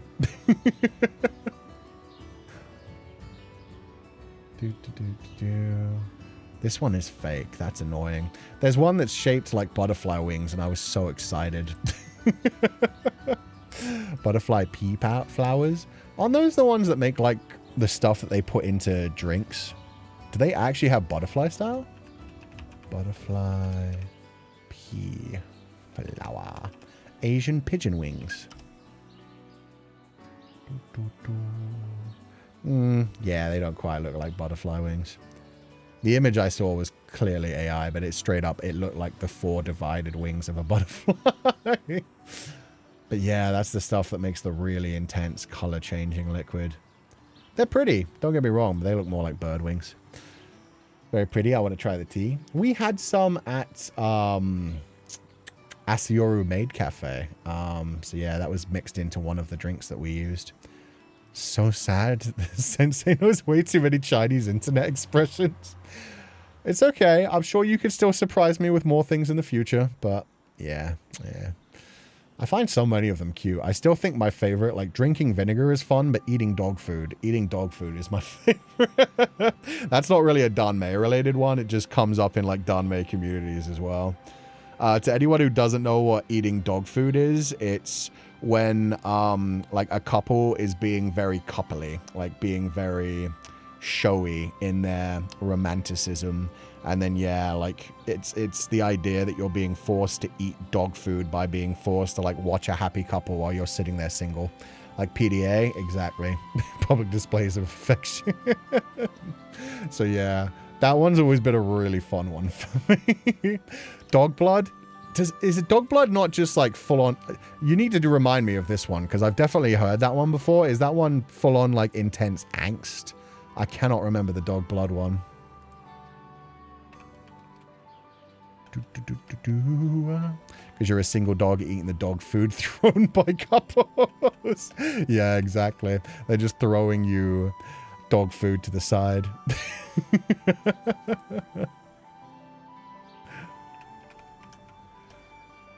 Horrific intense. Got you. Okay, so yeah, that's what I thought it was. It's like, just, yeah, intense angst, dog blood. It's just like over the top. Everything's balls to the wall. Sadness, aggression, angst.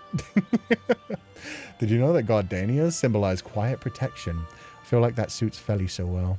Gardenias also, yeah, they have such beautiful smell to them. Urha is often cited as dog blood, and we love it. My favorite genre. Oh, somebody asked, what does the chrysanthemum mean?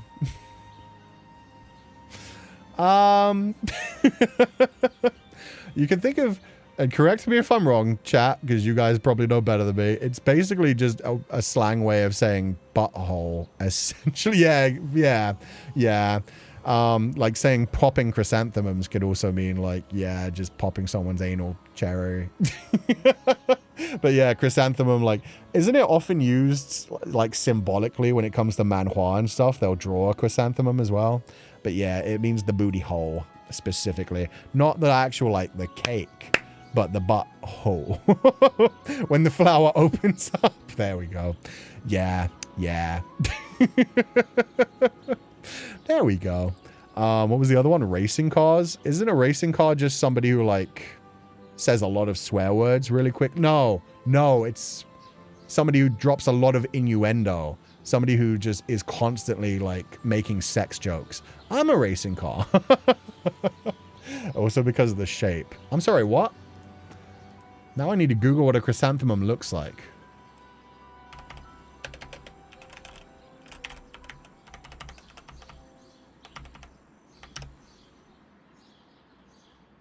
I mean, I guess when it's all balled up. Actually? Yeah, before it opens up properly. I could see that. I never knew that's why.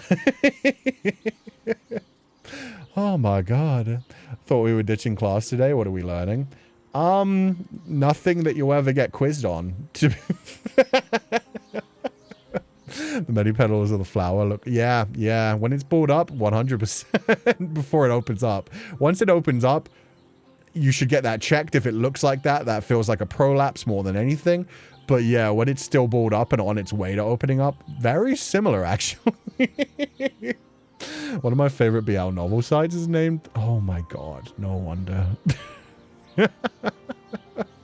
We're learning biology. Exactly. This is an educational stream. Racing car, you say? Suddenly the artwork I'm working on is taking a different meaning. What are you drawing involving a racing car? That's interesting. Car speed go very fast kind of person. Yeah, at first I thought it was like the swearing, but I think that is specifically like sexual jokes and innuendo, right? We'll see when somebody responds. That's why we can all hear the vroom vroom noises in the background. Yeah, I'm in not my mum's car, because that would be weird if that's what the racing car came from. Oh god. PSA for us elder assigned male as birth pupils and sensei. Don't forget to check your prostate as you age. Good prostate health is important. Don't you worry. I check my prostate regularly. I make sure that bad boy is healthy. I make sure it's doing good and not overly sensitive. Learning about booty holes and chrysanthemums. Same thing. Booty hole and booty hole. Anyway, sensei, you can check up that if they have your liking for blue flowers. Oh, Tweedia. That's a site like, oh. Is it like a flower lookup thing? Tweedia. Oh, that's a type of flower. For some reason, I think it was just the ER bit made me think of like Wikipedia. So I was like, oh, is there a Wikipedia for flowers where you can sort? Sorry, Marfu. What happened to Marfu? Wait, what? Now, no. I hope nobody said what I think they said. Poor wait, what did I... Okay, I got cut off. Where am I missing this? Gonna sort this. Not top chat, live chat. Oh, what the heck? Guys, leave poor Marfu alone. He choked on his pizza. Okay. I just saw this comment and I was like, what? I heard racing cars is just basically really intense papapa. I have never heard that. I've heard people described as racing cars when they drop a lot of innuendo really quickly. Let's Google it. Racing car Chinese slang.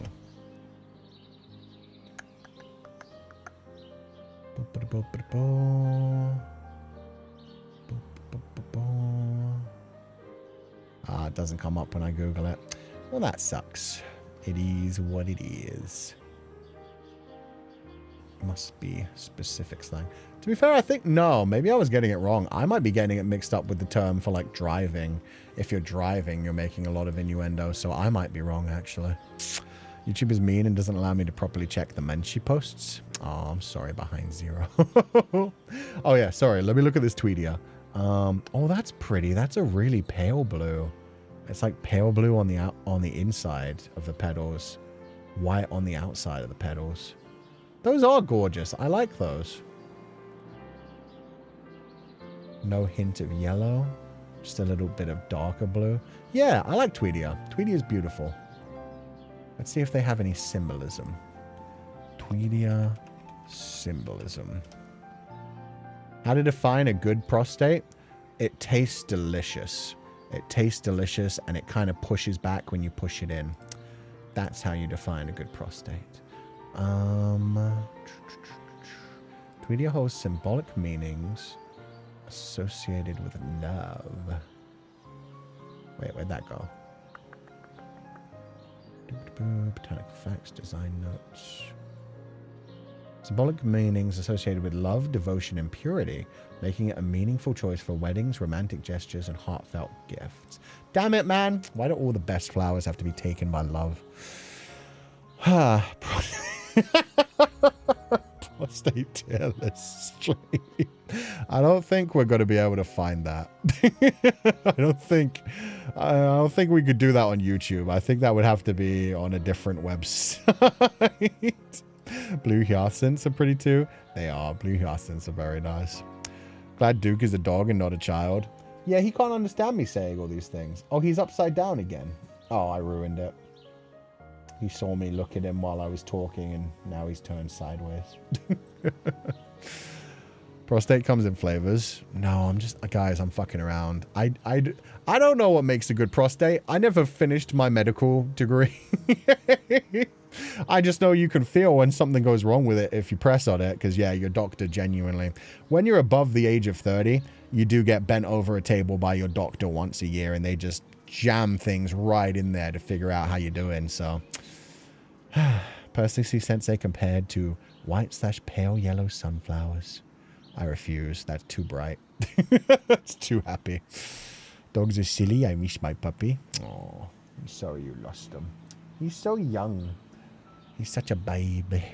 Didn't even know how to react. Good. Good. Occasionally the Duke of Australia. Yeah. He's just reminding people down under. Here's the Duke. I'm sorry, where did that come from? Frosty Stories. I think it's bad when it's inflamed/swollen. Yeah, probably.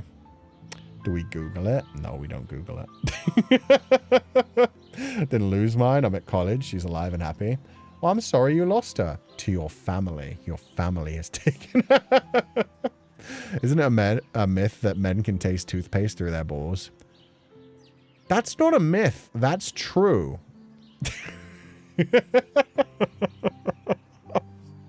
I want to say I saw it. I'm sorry. Huh? Where did this conversation come out? I'm so... Huh? Where did cows come into this? At least we get a nice gentle finger and not a speculum. True. If anything, it's a fun time.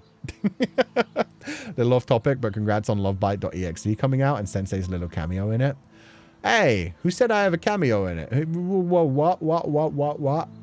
When did they reveal this? I didn't know this had been announced yet. How else are we going to taste a prostate? Oh. I didn't mention cows. Sensei has clean balls, I guess. No. See, okay. Here's the thing. You can't actually taste it, but you kind of experience it with your whole body. Pretty much anything menthol. If it goes on those sensitive spots, you kind of, it's kind of everywhere.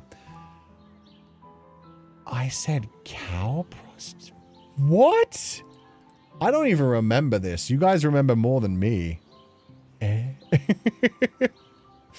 Literally told us, and I saw you show up in the demo. I was in the demo too? Oh. I showed you. I didn't even get a picture of that. They didn't send me a picture of that yet. Wait, I'm so confused. I think they're talking about the cameo. No. I know we've moved on to the cameo now.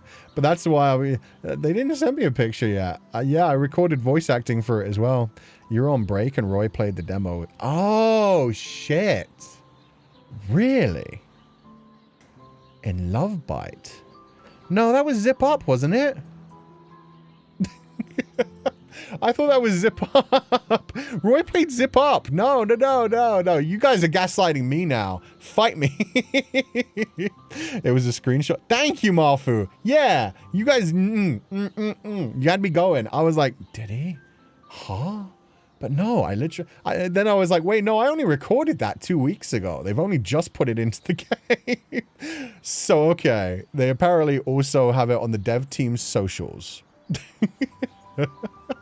Not gaslighting, it was old. I'm just old and have no memory. What's Love Bite? Okay, well now we'll get into this, I guess. So Zip Up is the game where I am playing the character Ridion, who is a method actor who is very like flirtatious and teasy. He's a very attractive man. The same studio made a game called lovebite.exe, which has been officially released. I think it came out.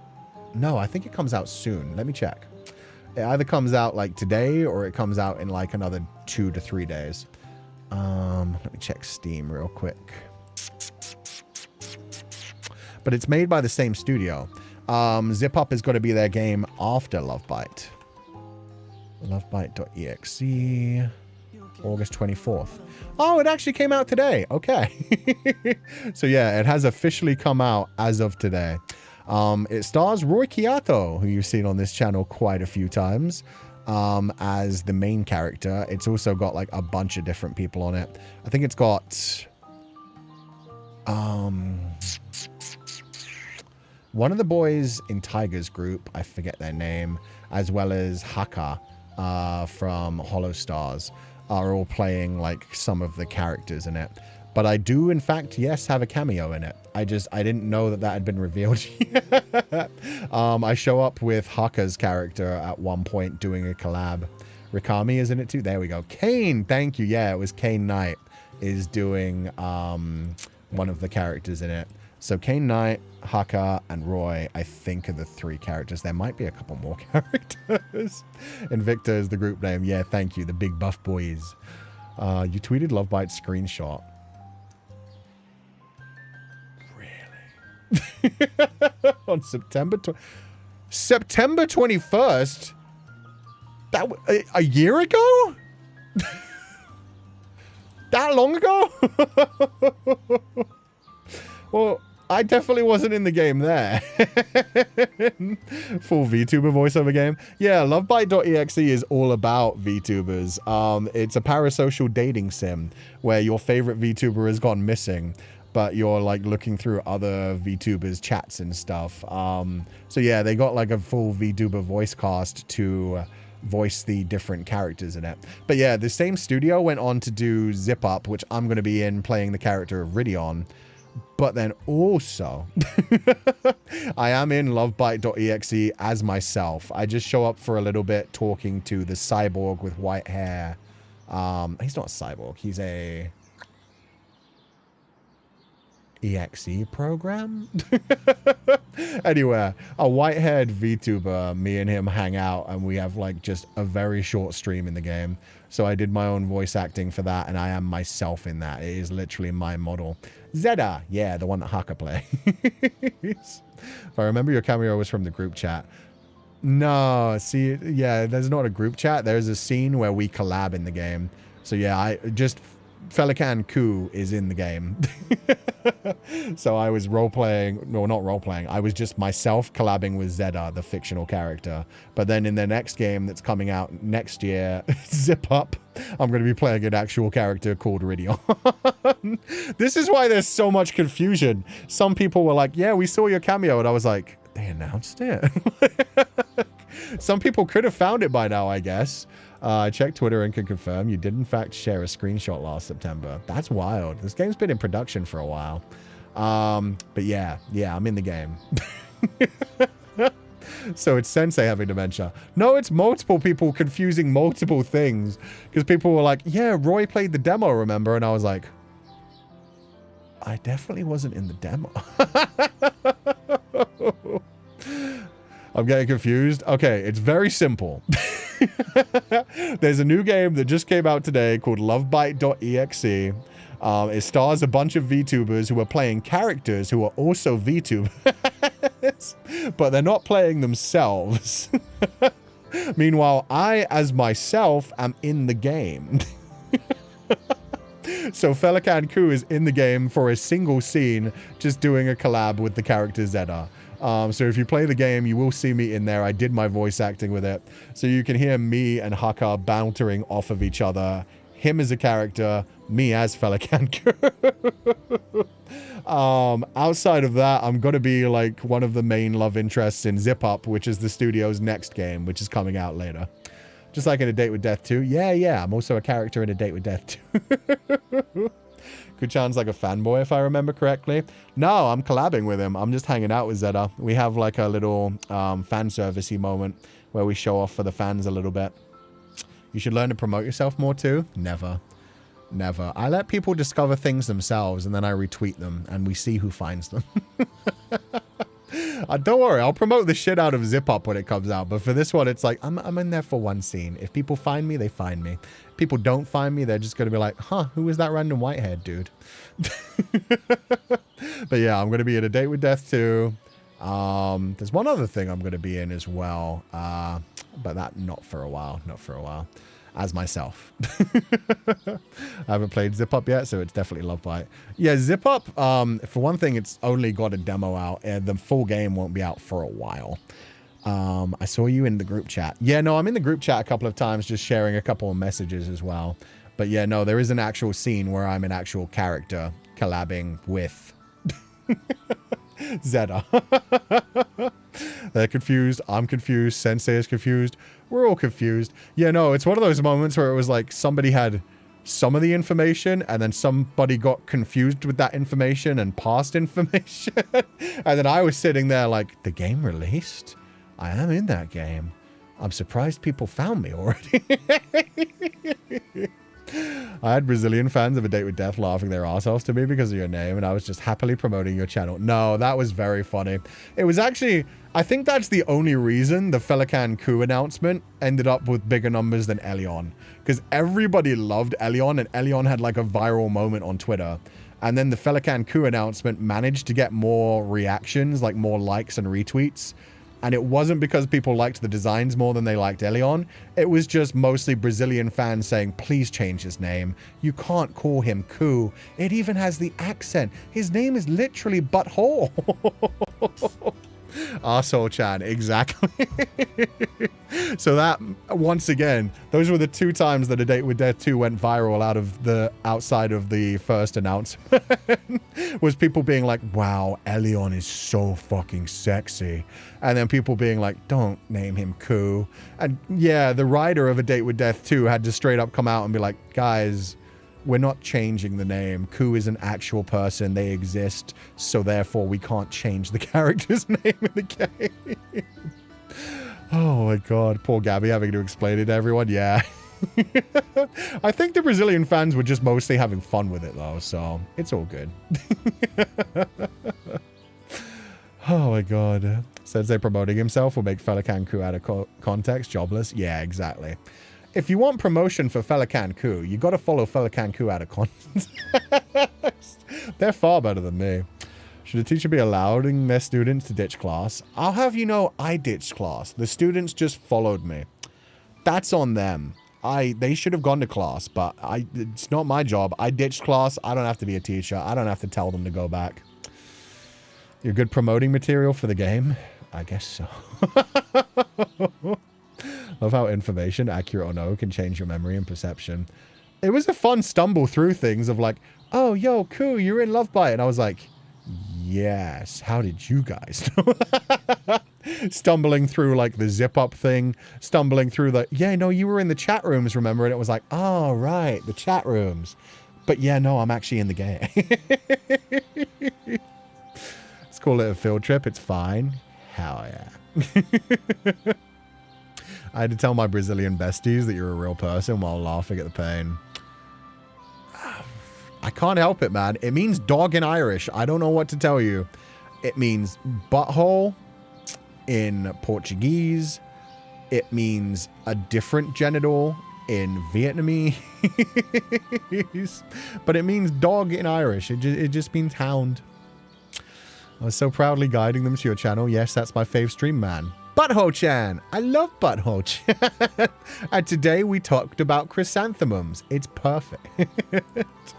Féileacán and Cú OOC is the GOAT. They're so hardworking and incredible. They are. They are amazing. They do such a good job. Sorry for that delay. I was trying, my mic was not muting and I was about to cough really bad that I didn't want to like ruin everybody's eardrums. But yeah, no, they promote me very well. They do it when it comes to like the merchandise, when we're going to events, when we announce new things. So follow Féileacán and Cú out of context on both Twitter and Blue Sky. Oh my God. So funny to me that some people were actually mad over that. Like to me, the name Persephone is funny because Perse in Finnish means arse, but I never asked someone to change it. Yeah, at that point, you're just offending a different culture is the big thing. If anything, it should be like a fun little talking point for like, oh, you know what that means in my culture? And it's like, yeah, I know. Don't worry about it.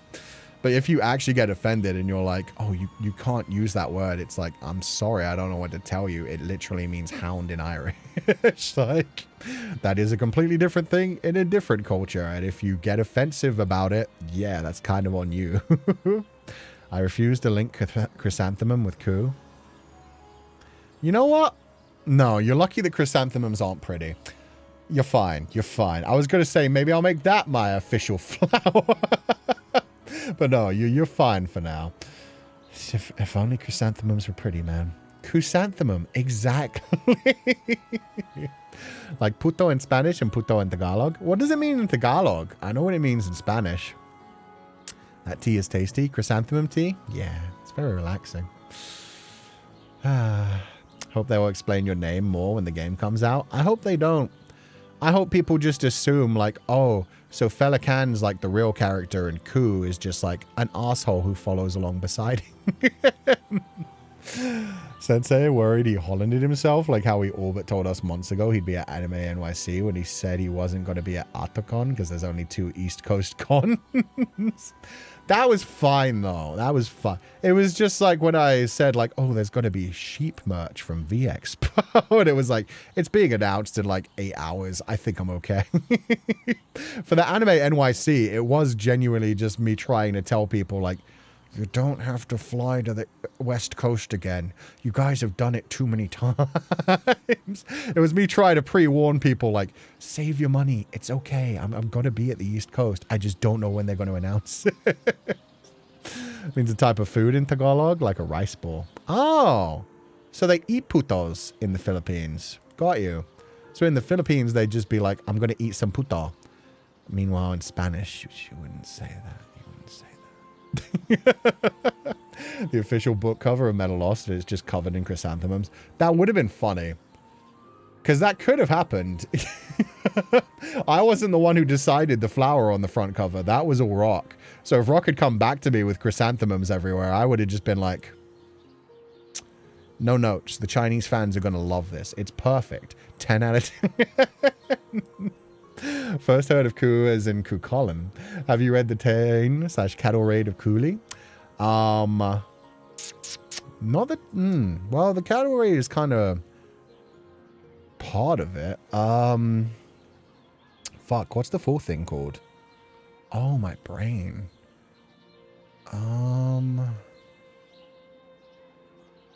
It's not the Book of Invasions. The Ulster Cycle. There we go. Yeah, that's a part of the Ulster Cycle. But yeah, Cuchulainn, the Cú in Cuchulainn comes from that as well. Because Cuchulainn's original name was Setanta when he was a child. But he murdered a dog. And the dog belonged to a man named Cullen. And so Cú, the 10-year-old, well, Setanta, the 10-year-old, had to serve as Cullen's hound for like the next several years of his life to repay him for killing his dog. So he took on the name Cuchulainn, the Hound of Cullen, and then went on to become one of the like greatest Irish heroes after that. With the Gaibolg, his big old giant spear. But yeah, Cattle Raid was like what eventually ended up in his death and stuff. Yeah, the Ulster Cycle. The Ulster Cycle is like a bunch of the different legends all combined. There's literally a roller coaster in Ireland named the Cuchulainn. That's kind of crazy as well. That I didn't know, but it makes sense. There's also a hiking trail called the Cuchulainn Trail. Irish stories are so cool. Yeah, they are. They do some wild things. They can start with scrunched up and slowly bloom. True. Oh god, not the big puto. God. Chrysanthemums everywhere, Sensei. As far as the eye could see. There could be some in this park right now. Sensei, are you being sent the VXpo merch from them, or should we add it to your package? They're sending me, yeah, 2 of everything to add to my shrine. So no worries, I'm going to have them. And yeah, I'm very happy with that merch. Like, Chibi Cú is so cute. The sheep is so adorable. And yeah, little collie, like, putting things into Féileacan's hair is so sweet. So thank you, Legend. But yeah, no, I'm getting my own. Ulster Cycle, big recommend. The legends are so good. The Y Cú is pronounced just means my in Bahasa. So, oh, the way Cooper is pronounced. So I'm just saying, my sensei, my sensei. Cú sensei, my sensei. Learned of Cuchulainn's story because of the Fate series game and anime. Yeah, but we don't claim him. We don't claim him. Except for maybe the Berserker version. The Berserker version is what Cuchulainn should have been. He's literally a Berserker in the legend. He takes on a battle range and his skin turns inside out and he murders people with a giant spear. Meanwhile, in the anime, he's a twink in a bodysuit for some reason. At least Cathark was sexy as fuck. Can we just find 4-leaf clovers instead of chrysanthemums? No, no, you must search for the buttholes. Will the merch be available online later? Oh, buddy, you okay? Why'd you put that in there? What is you silly buddy? He put his collagen ring inside of his drinking bowl. Was that your way of telling me you want more water?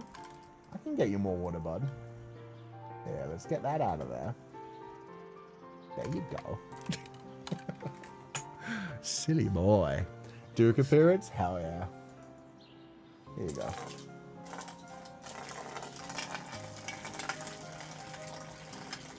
There you go. More water. You don't have to throw things in it. Yeah. You want a treat? Yeah, he do. Yeah, he do. Okay, he's a happy boy. He's thirsty today? Yeah, he never finishes his bowl of water while he's up here. To be fair, it is also earlier for him to be up here, so he's just having a weird day.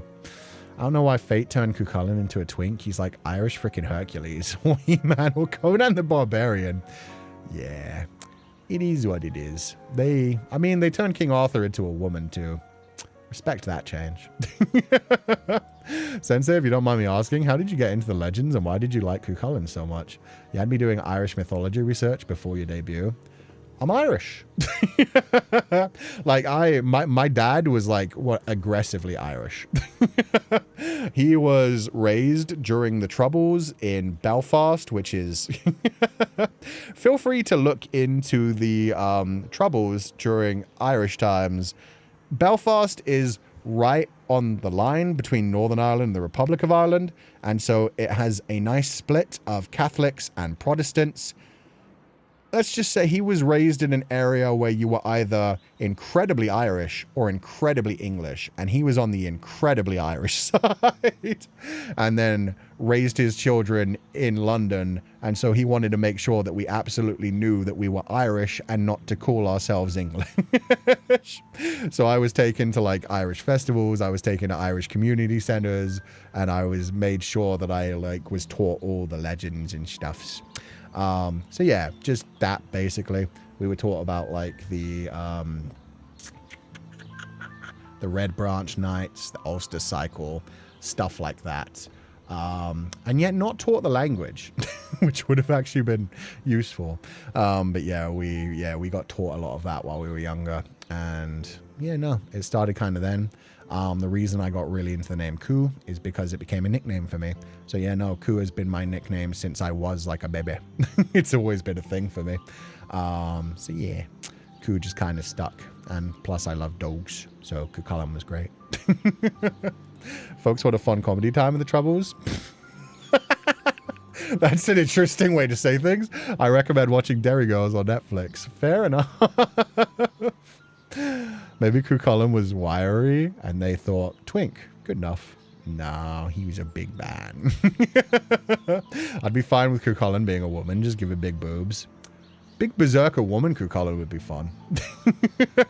Been called an arsehole since you were a bebe. Only in Brazil. And technically, yes. Or a dick in Vietnam. Dick in Vietnam, an arsehole in Brazil. And now I can't tell you which part of Brazil is which when we play GeoGuess. Since we're talking about Cú being Irish, it always confused me why Sensei couldn't pronounce my username before I changed it. It used to be Cave Roshin behind Blacklisted.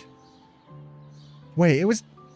No. When? I don't remember this.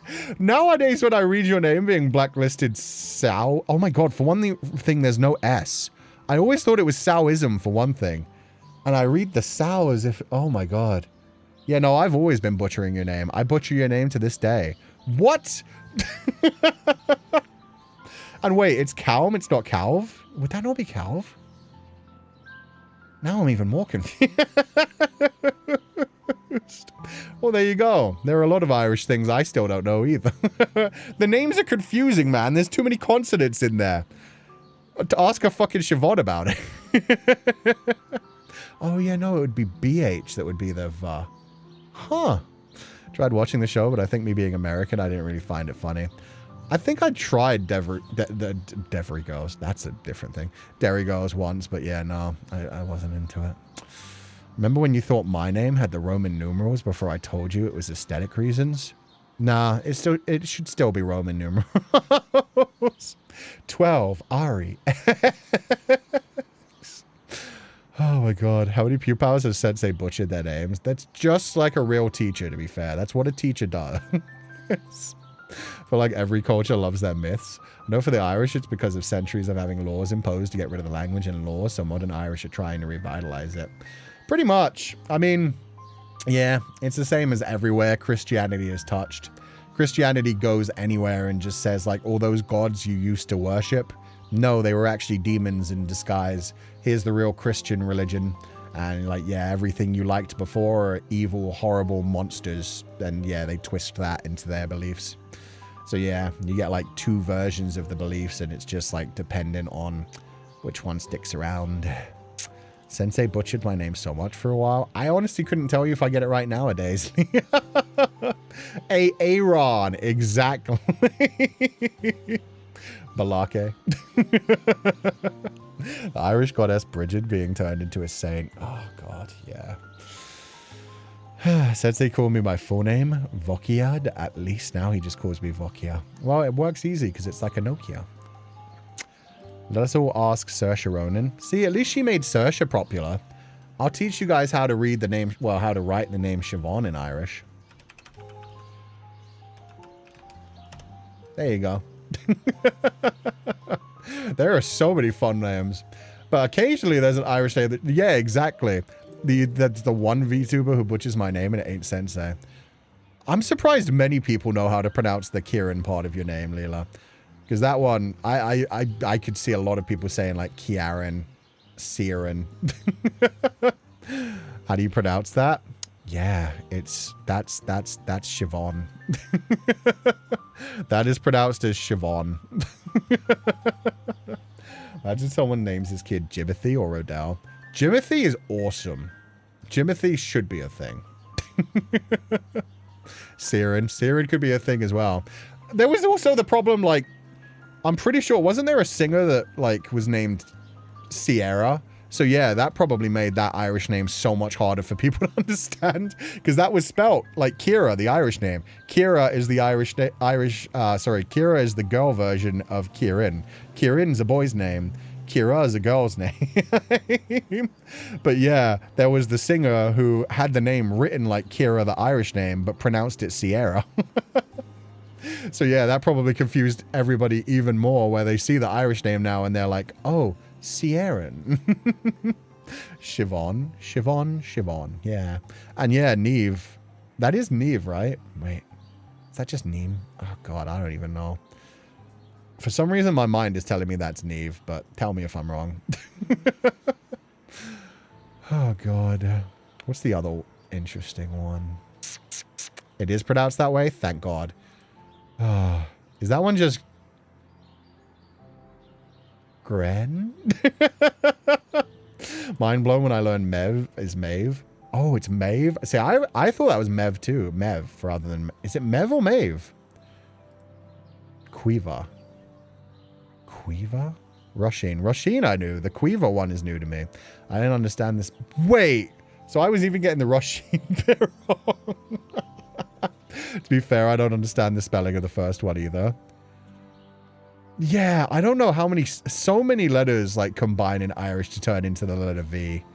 BH and MH. Owen, I'm pretty used to by now. Sinead O'Connor. Okay, Sinead's name is pretty easy, though. It's not super hard. Sinead, as long as you've heard it once, you're like, I can see how that's kind of Sinead. They just kind of ignore the H. It's just that everybody knows Sean, S-E-A-N, is like, as an S-H, even though the H isn't there. I'd accidentally let out an O, so Yuzu became Yuzi. Aww, but hey, it's already wrong, so I guess we're just rolling with it now. Oh, God. Was pronounced wrong by Sensei was actually a complete accident. I couldn't figure out why it was being pronounced that way. Okay. So it's supposed to be Yuzi. My bad. Oh, God. Got to teach us how to read Irish names someday, Sensei? No, because the real Irish people will come after me.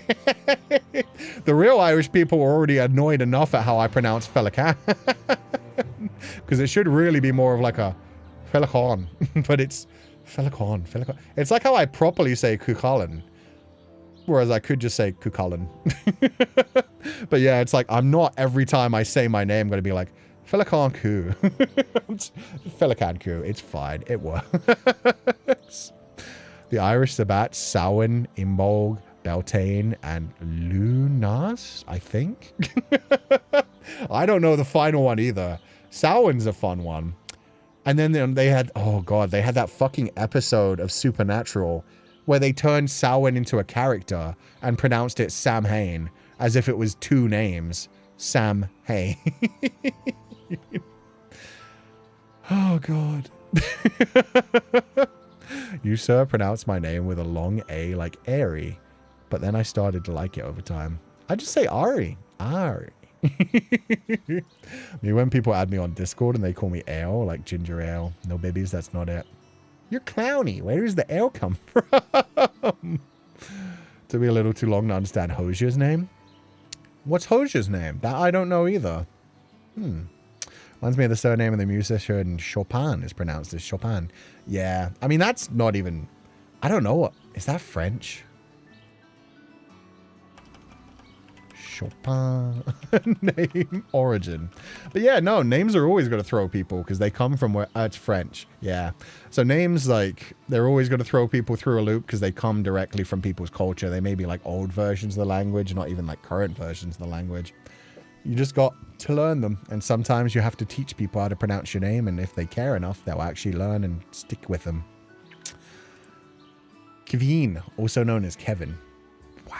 That one is rough. That one, Kevin. I would have honestly read that as like Calvin. I would have read Calvin. God damn it. Lunasa. Oh, I've fucking heard of Lunasa as well. Oh, God. Fair enough.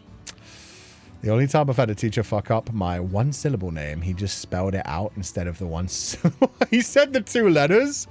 That's hilarious. Also, Samhain can also pronounce Samhain or Samhain, depending on your Irish dialect. Yeah, no, everything has technically 3 dialects in Irish.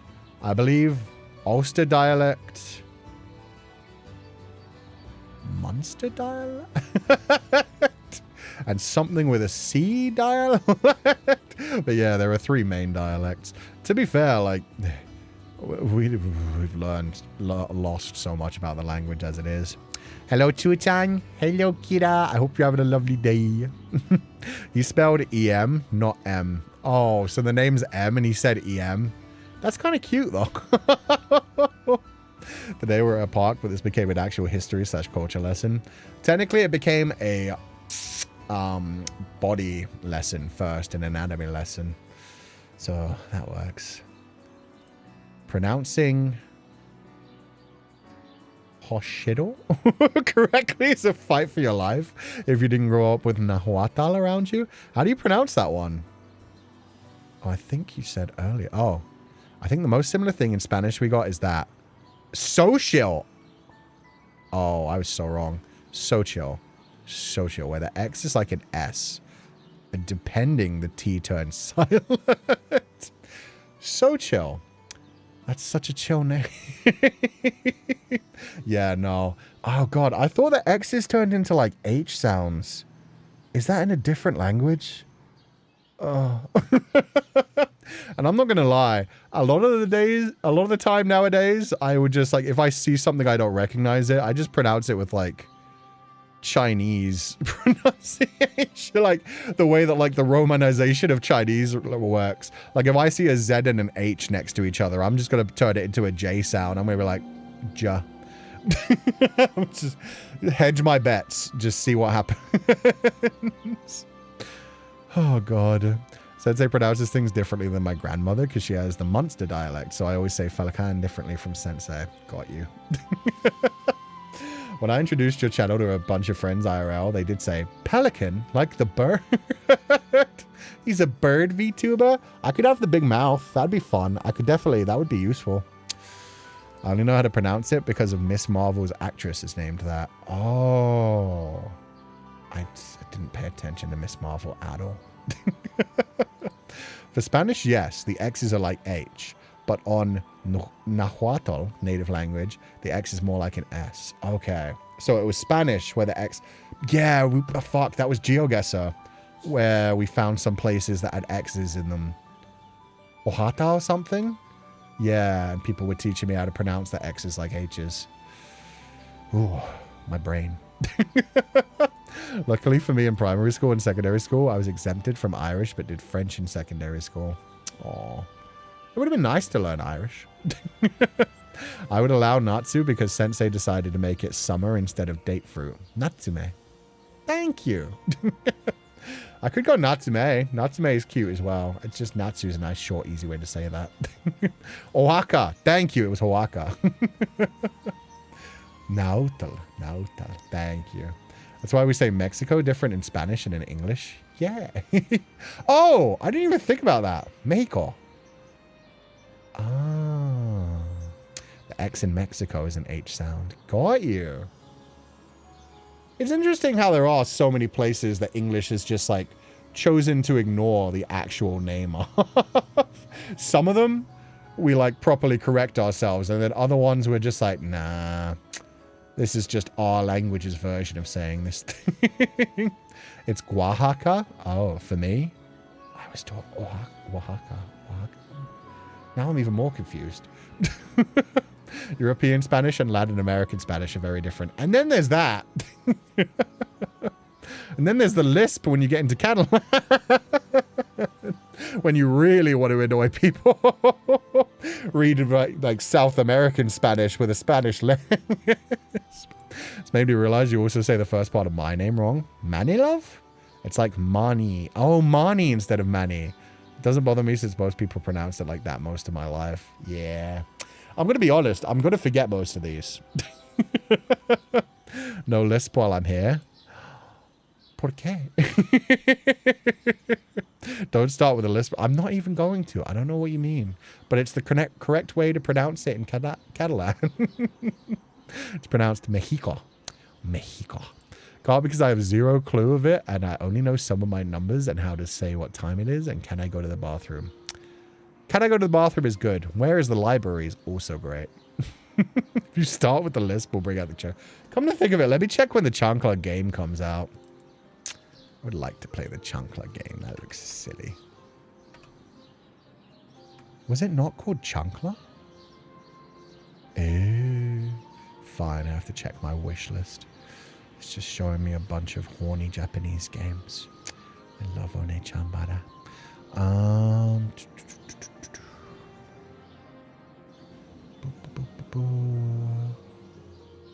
I have way too big of a wish list nowadays.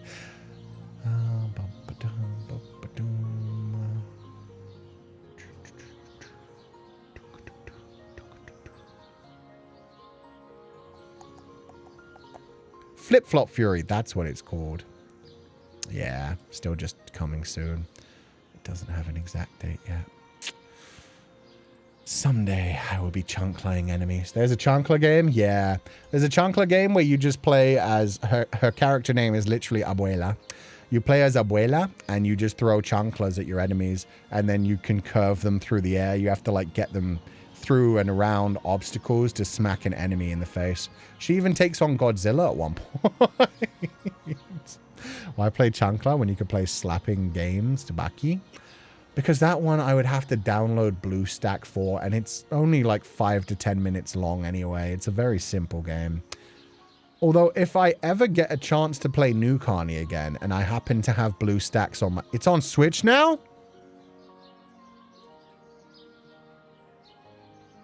Oh. 1 second. I was about to say, if I ever get a chance to play New Carney again and download BlueStacks, then I might do that as a silly thing. Let me check if it's on Switch. Nintendo eShop. You know what you must do? We might know what we're going to be doing on Saturday. Are we back? We've never been more back. Search. Tsubaki.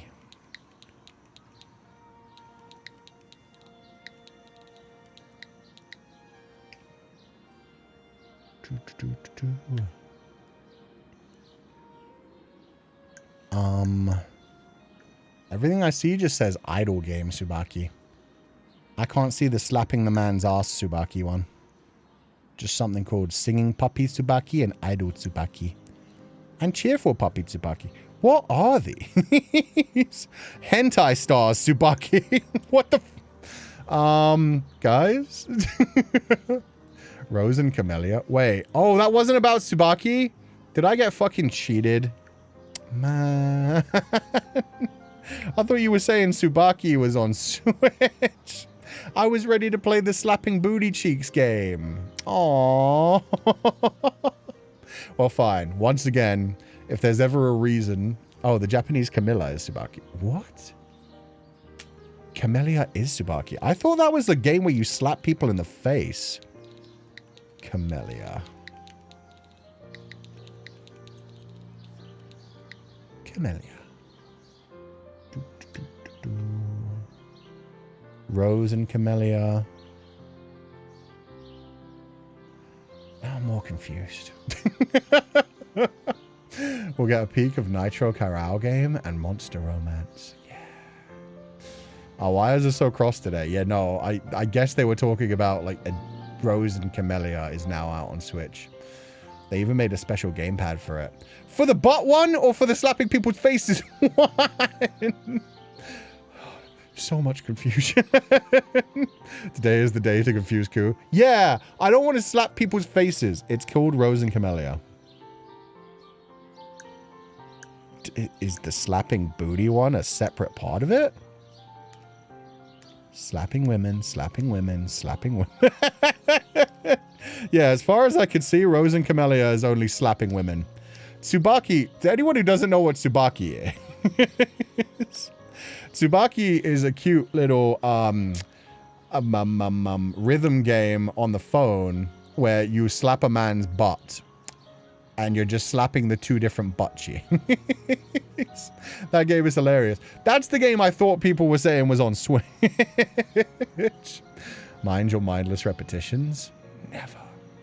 Never. These are the conversations I live for between meetings. Man. But yeah, no, I don't have any plans on playing Rose and Camellia. I just want to play the one where I'm smacking a man's booty cheek.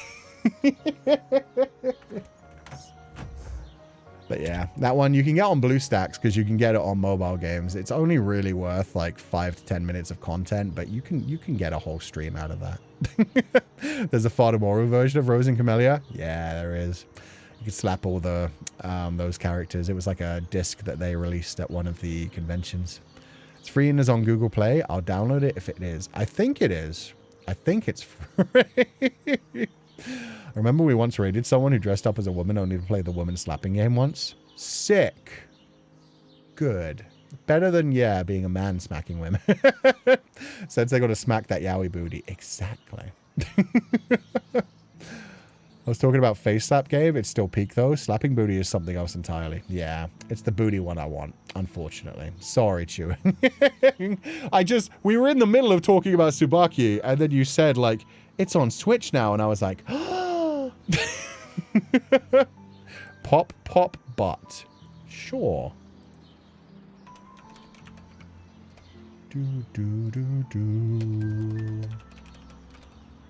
I like how I'm all in capitals right now.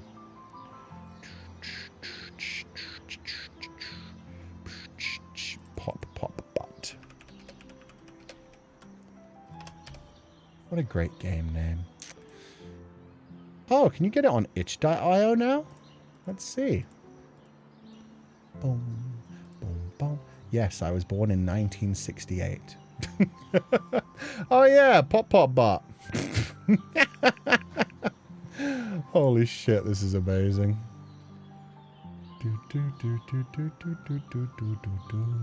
They need a full game made out of this, man.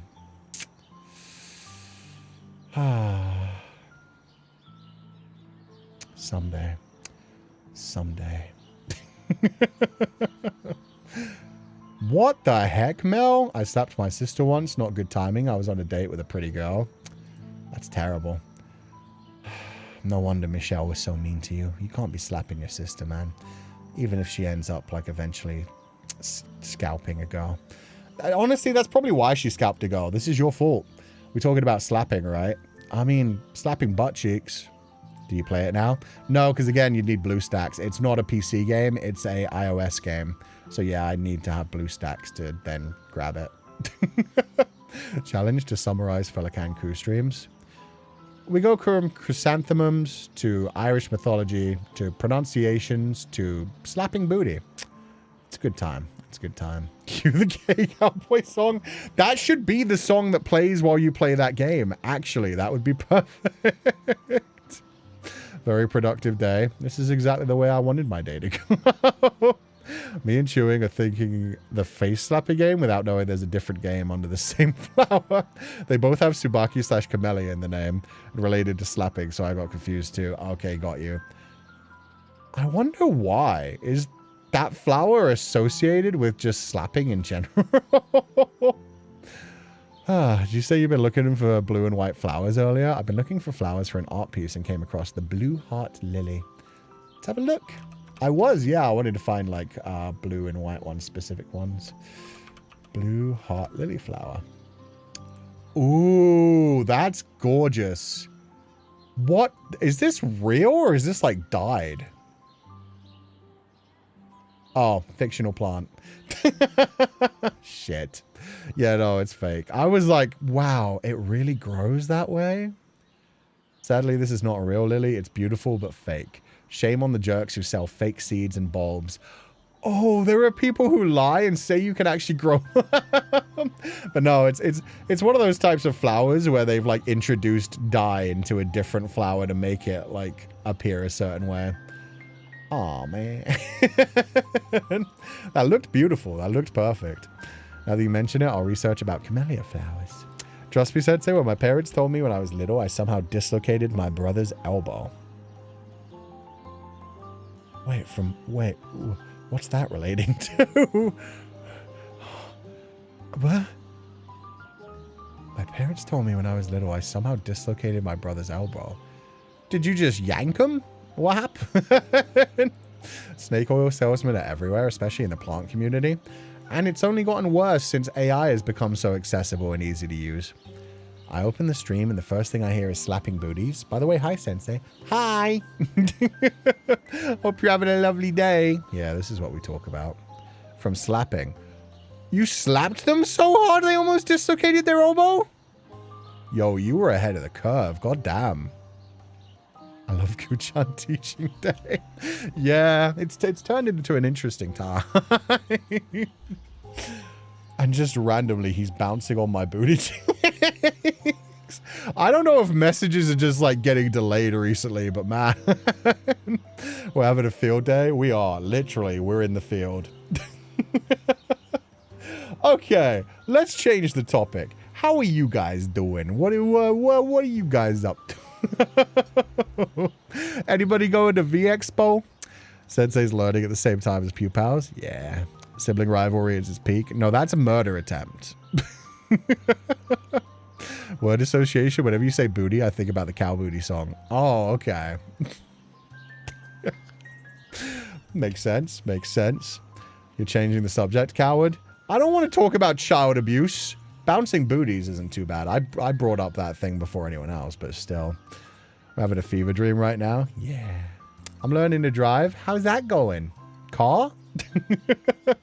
You doing the like research bit first, or are you doing actual practical bits? I hope you're not trying to learn what to drive while listening to me, because that can't be safe. Oh god. Jade vine is a beautiful flower in the Philippines, as well as a fire tree flowers here. Jade vine? Jade vine. Ooh. That is cool looking.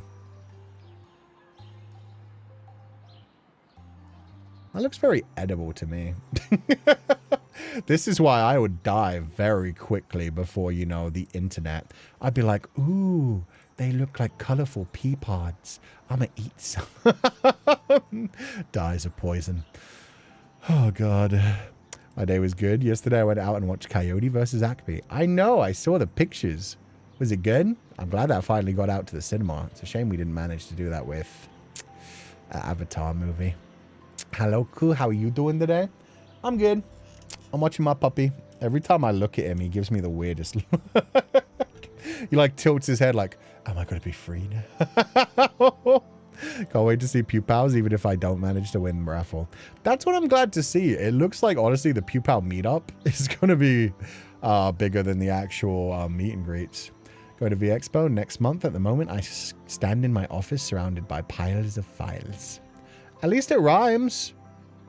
Good luck. Good luck with all the files. I got Cosplay Mania tickets, meet and greet next. Yo, I will see you there, Rain. I'm so excited to be in the Philippines, too. I always learn something new with you in the Pupal Sensei. You're welcome. I do my best. Cleaning my lookup while listening to the booty talk. Are we talking like bleaching or bedazzling? What are we talking about? Come here to Indo, please. I'll give you beef rendang. Oh, I wish. If I ever get invited to Indonesia, I will be there in a heartbeat. It just depends on actually getting invited. Your voice is so soothing. I'm cramming a reading now, and your voice takes the panic out of me, so thank you. No problem, Vale. I hope everything goes well, but yeah, just remember, take it one day at a time. It'll be okay. Just reading right now about CPR to practice next for my demonstration. Ooh, good luck. Meet and greet raffle is scary, but so excited about meeting Pupals. Yeah, we'll see. I hope everybody who wants tickets will get tickets. That's the most important thing.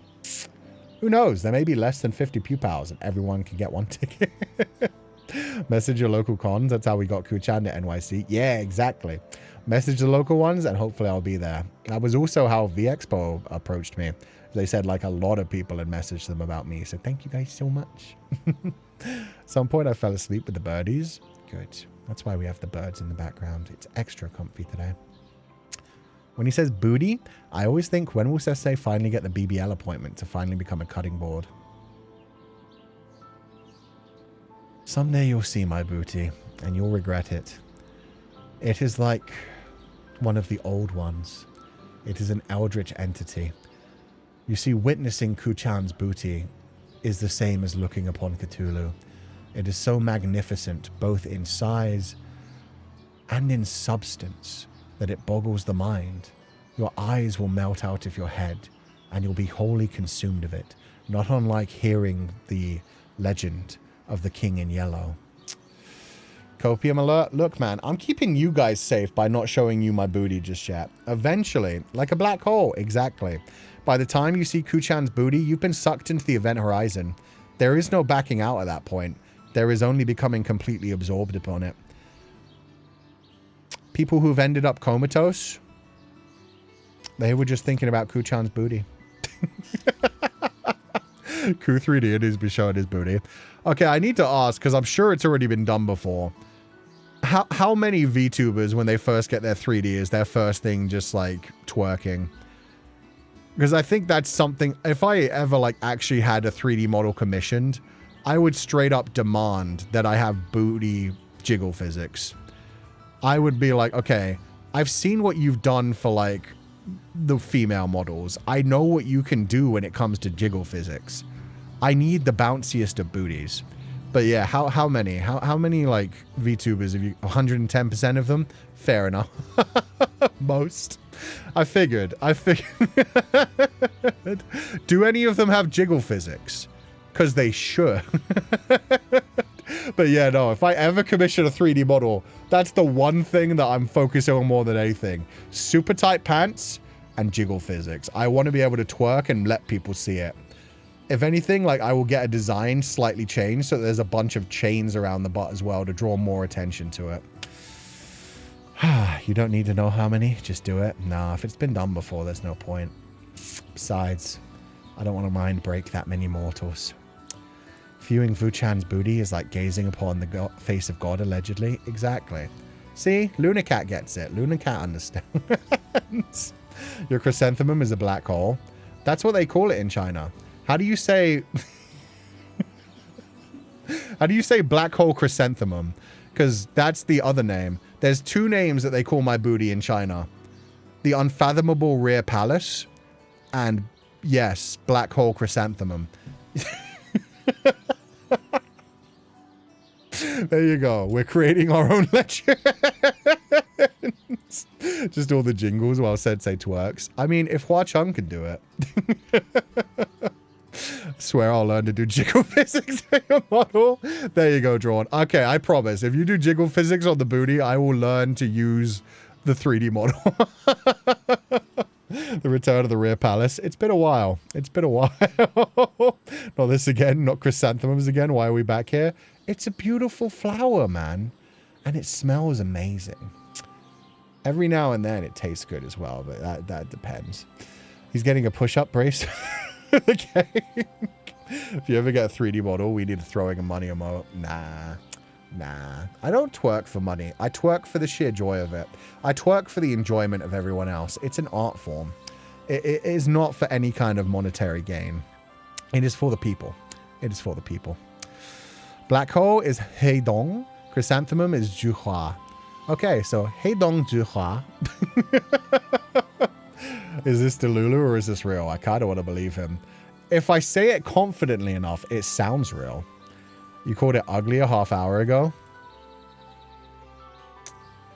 Yeah, I wasn't really talking about that. Okay, let's learn how to actually pronounce this. Heidong Juhua. Stop getting in my way. Why is YouTube like this? It won't let me copy. God. Let's use this.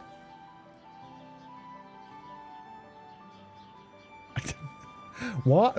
Okay, fine. I finally managed to copy it. I have to copy the whole damn message. Translate. Do, do, do, do, do.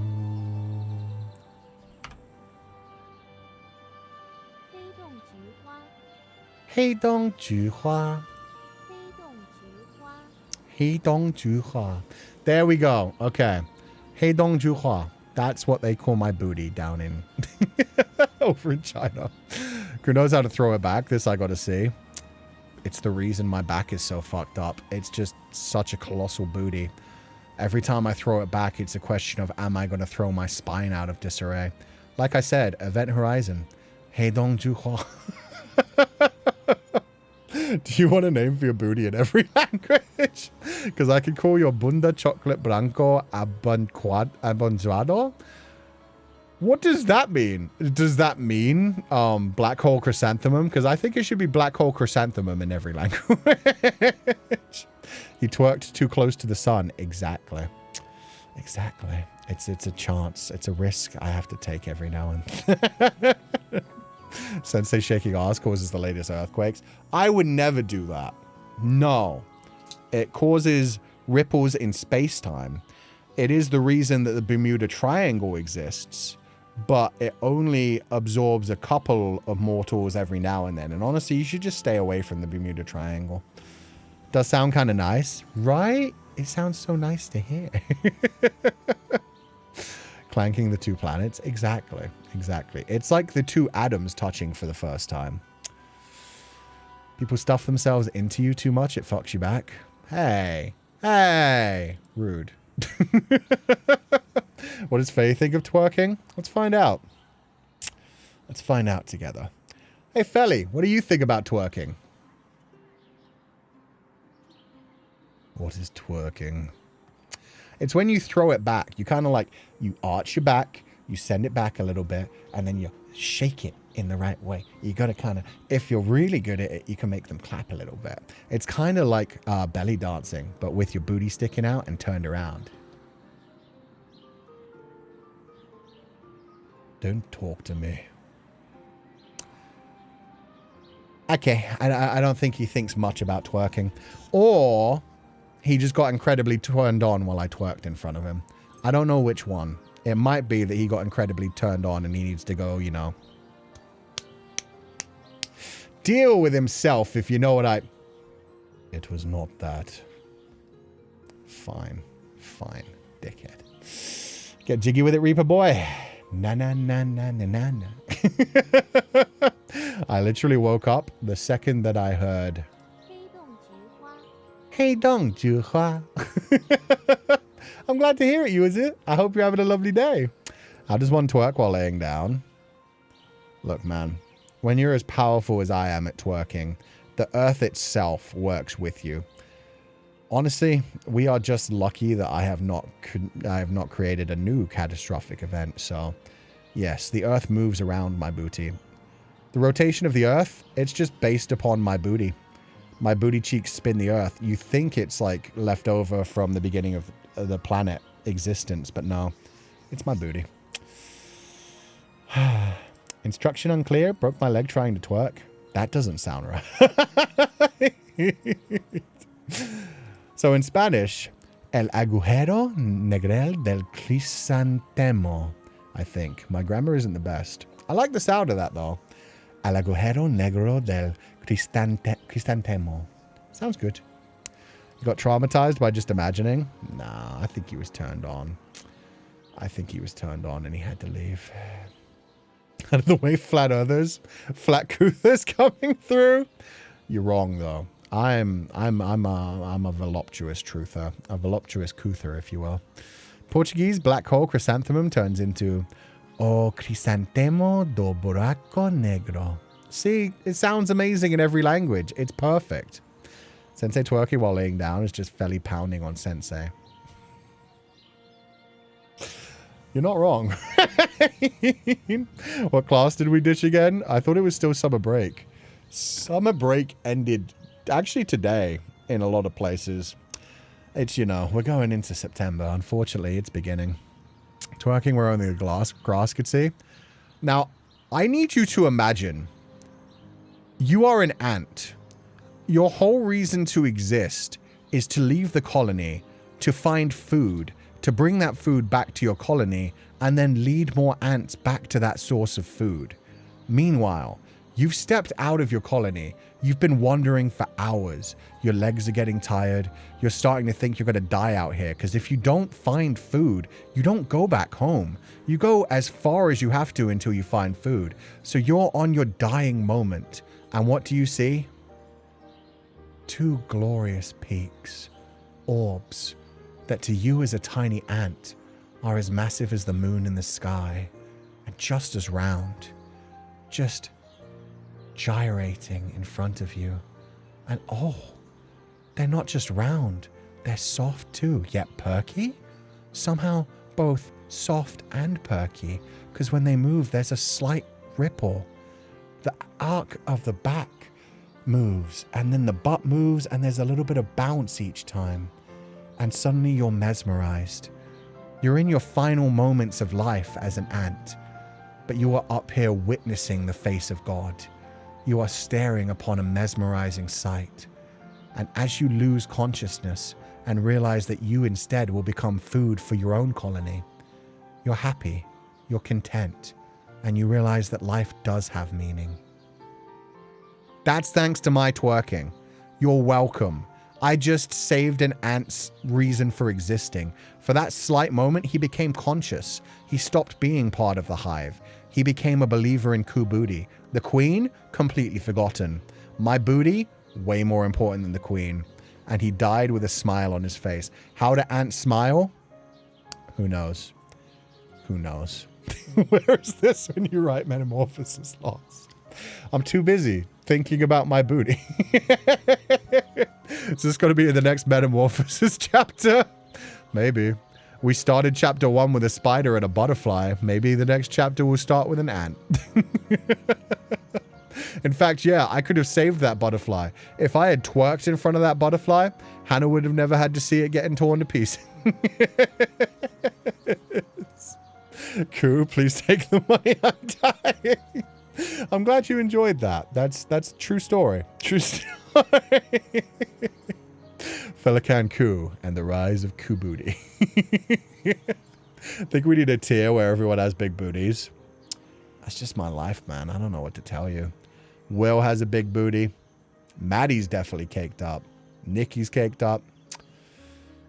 Me and Féileacán are the most caked up of all. I just don't know what to tell you. Morgana? I don't want to be reincarnated as an ant now. It's okay. You can come back as a spider. Then you can climb. Why is Morgana in the house? It's where she lives. It's what she does. We see Adam's doing supernova, and then we get a black hole that sucks us all. I did not suck the ant in. That was just a fantasy that the ant had.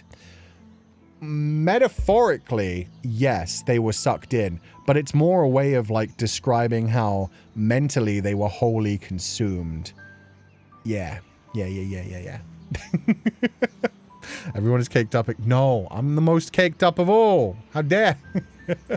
That's the metamorphosis. It hasn't been lost yet. It's on the way to being lost. Good thing we're in a time loop, so I guess the next chapter will have you twerking to save the butterfly. Trying to remember if we got to that chapter yet. No, that's chapter 7. Okay. Did you take us to the park just to show off your new hot pants? Maybe. You don't know what I'm wearing. I could be straight up shirt cocking it right now. I'm not in class. They can't force me to wear trousers. I can only think about the theory of Ant-Man. Did you guys know my fucking onsen stream got demonetized? I was so angry. I just found this out the other day. They didn't even like send me an email about it. They demonetized my onsen stream. There was nothing sexual in that stream. I was just shirtless. Either they thought I'm so beautiful that they were not male presenting nipples, or they just decided the whispering had a sexual connotation. I was angry. You didn't show anything? Exactly. It would just be chilling in a hot spring. It was a nice comfy time. We were just doing nice gentle talking and a little bit of whispering, and they were like, nah, there's something sexual here. Can only think about the theory of Ant-Man entering Thanos' body could have prevented the events of Infinity War. True. I think Thanos would have just, like, crushed him to death anyway. Well, you need to remember, and to be fair, Ant-Man itself sucks as well, in remembering this, is that the whole point of Ant-Man's powers is that even when you shrink down, you keep the mass that you were at, which in physics wouldn't work because you'd explode when atoms got too close together. But that's the whole reason he's able to deliver so much damage while he's tiny. But yeah, he would still be the same mass, which means as he expands, he would still be the same mass. And Thanos is just, he's part Titan. So actually what would happen, it would be more like, in fact, they literally did that in Invincible, where the shrinking woman shrunk down and tried to go into an enemy's skin. And then she tried to expand, but his skin was like so tough because he was part lizard that she just essentially exploded herself. Poor Ray. Yeah, exactly. She lived. She lived. But yeah, that's what would have happened to Ant-Man. He would have like grown to full size, but Thanos' butt cheeks would have clenched him so hard. He would have just come out a soup out of the butthole. It would have been very uncomfortable for Thanos.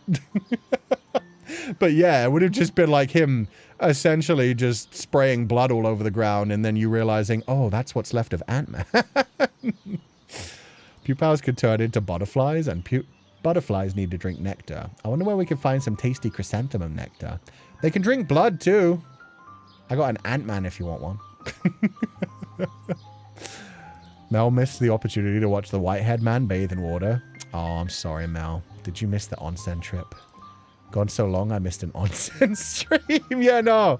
I think that was like 3 weeks ago. It was chill. It was chill. They couldn't handle the egg nip-nop. Yeah, true. Maybe it was the egg. Maybe it was the boiling the egg and then putting it over my nipples. That might have been a thing. I haven't watched the VOD yet. You can still watch it. Don't worry. It's just, it's demonetized, which means it's also probably like it's not going out to suggested streams. Ant soup from the Haydon. Exactly. Finally caught my breath from laughing so hard before. I'm glad you enjoyed the ant religion. That's probably going to become a short now. This is why I don't do just chatting streams. Every time I do a just chatting stream, poor Luthier has to work overtime, turning all my most cursed moments into shorts. Why would you? Not the egg, please. I know. Why is chat pitying me? Because you missed something so beautiful, Mel.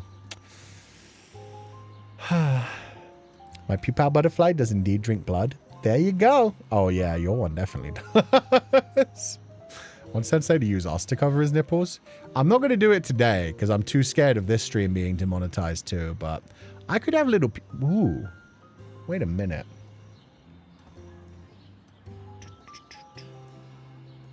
If I did this... If I held the pupil... No, one nipple would still be showing. Damn. Okay, you're safe. You're safe. Well, I was thinking about the fact of if I just like held the pupal over my chest, would I be able to cover my nipples that way? And then I could safely be shirtless, but no, no.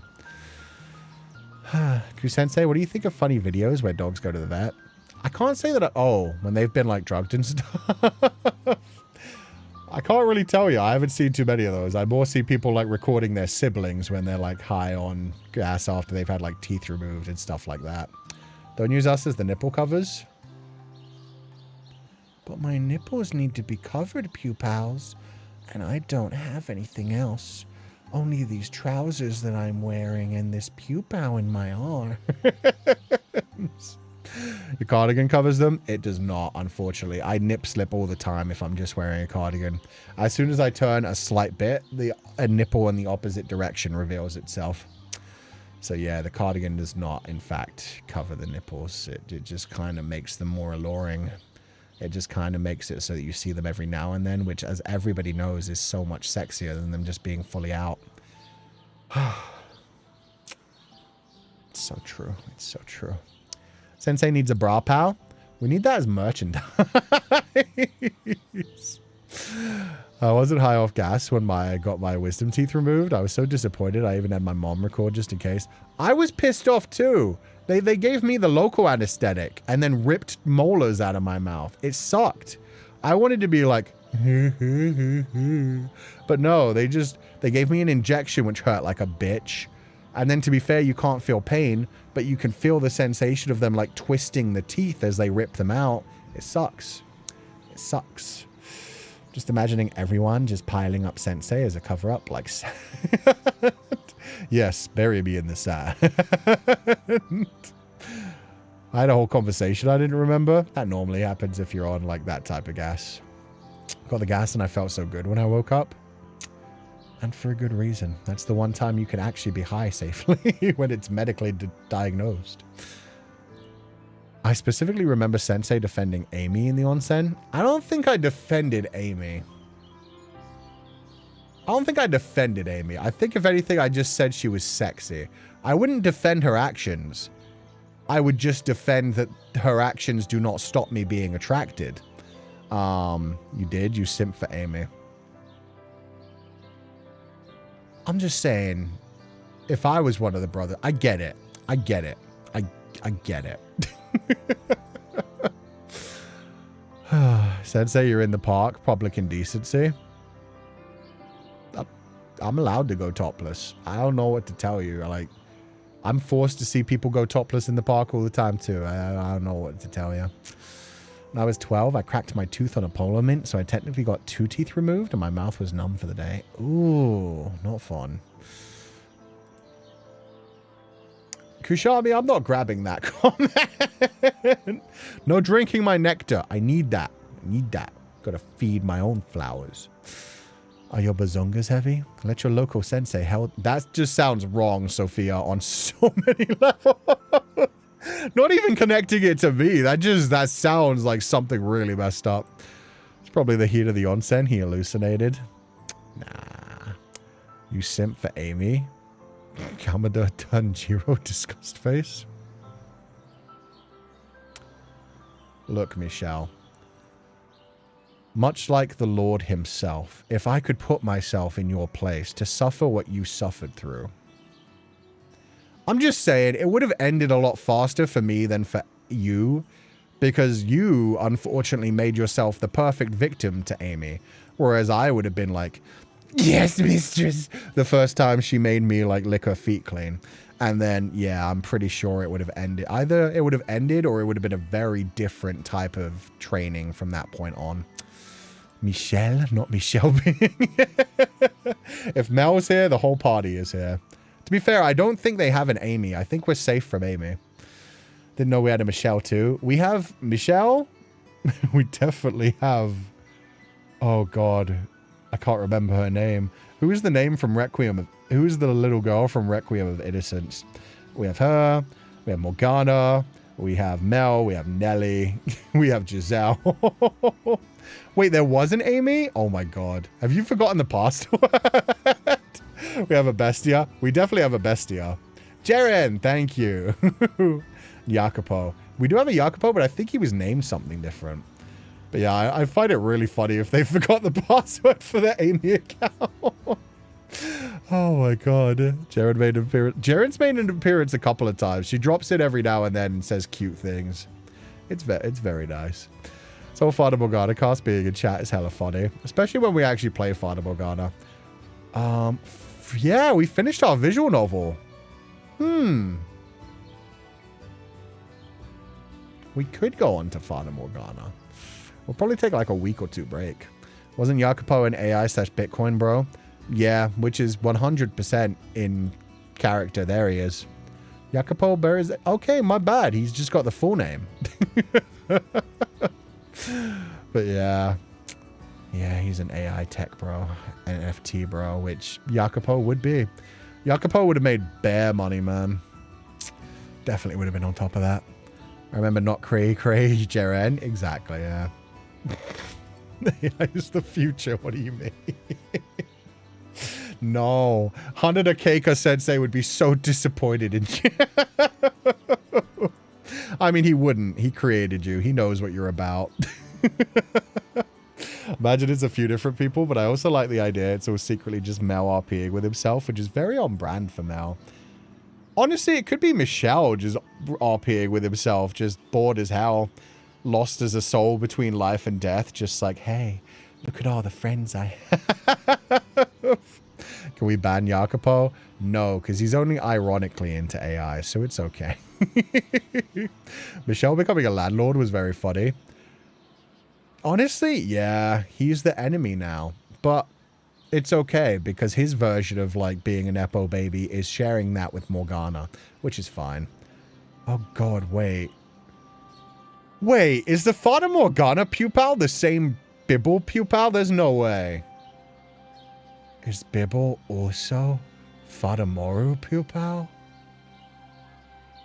If so, that's ruined my whole opinion of them. We're not? Okay. Okay. Two different Pupals with their RP accounts. Still remember that one time Mel got Pupal membership for the first time? That's always a fun moment. I remember J-Dog got a membership one time. We had Jesus Christ in the Pupal pile for him. We always have Bibble now. I wouldn't have been surprised if it turned out it was Mel the entire time. We're going to have Bobby and Ken too. No, only Bibble. Only Bibble. Enough talking about Jacopo, more talking about the twerking. See, Maria gets it. I forgot there was a Maria. Maria Campanella. But yeah. Honestly, if I find a good enough animator, there you go. That would be our one and only Streamlabs. In fact, anybody who knows a good 2D animator who can do like dancing, just for like a short 5-second clip, I just need a good twerk.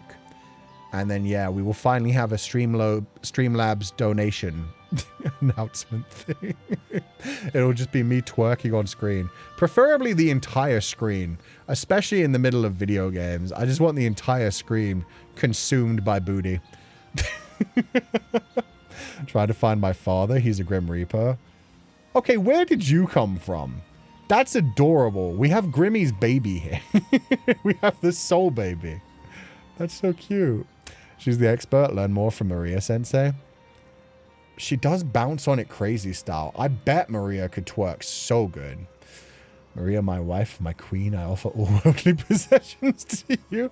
The fact she had one of the worst endings in Requiem, and for what? She hurt no one. You have the Fugi Sensei? Wait, I do. But I want like a good one. I want one that's going to make people go, Will the notif come with a turtle sound? No, no sounds. No sounds. Sounds are too much. She was done so dirty. She was, man. She did nothing wrong to no one. She was kind as she possibly could be. Just remembered a Yuri game called Cage of Roses. I wonder if it's completed yet. Oh, it was completed forever ago. But yeah, but technically, I'm the sibling to all of the Cage of Roses characters. The artist is my artist. Rock actually did all the art for Cage of Roses. So yeah, White-haired vampire girl in that, she's my sister.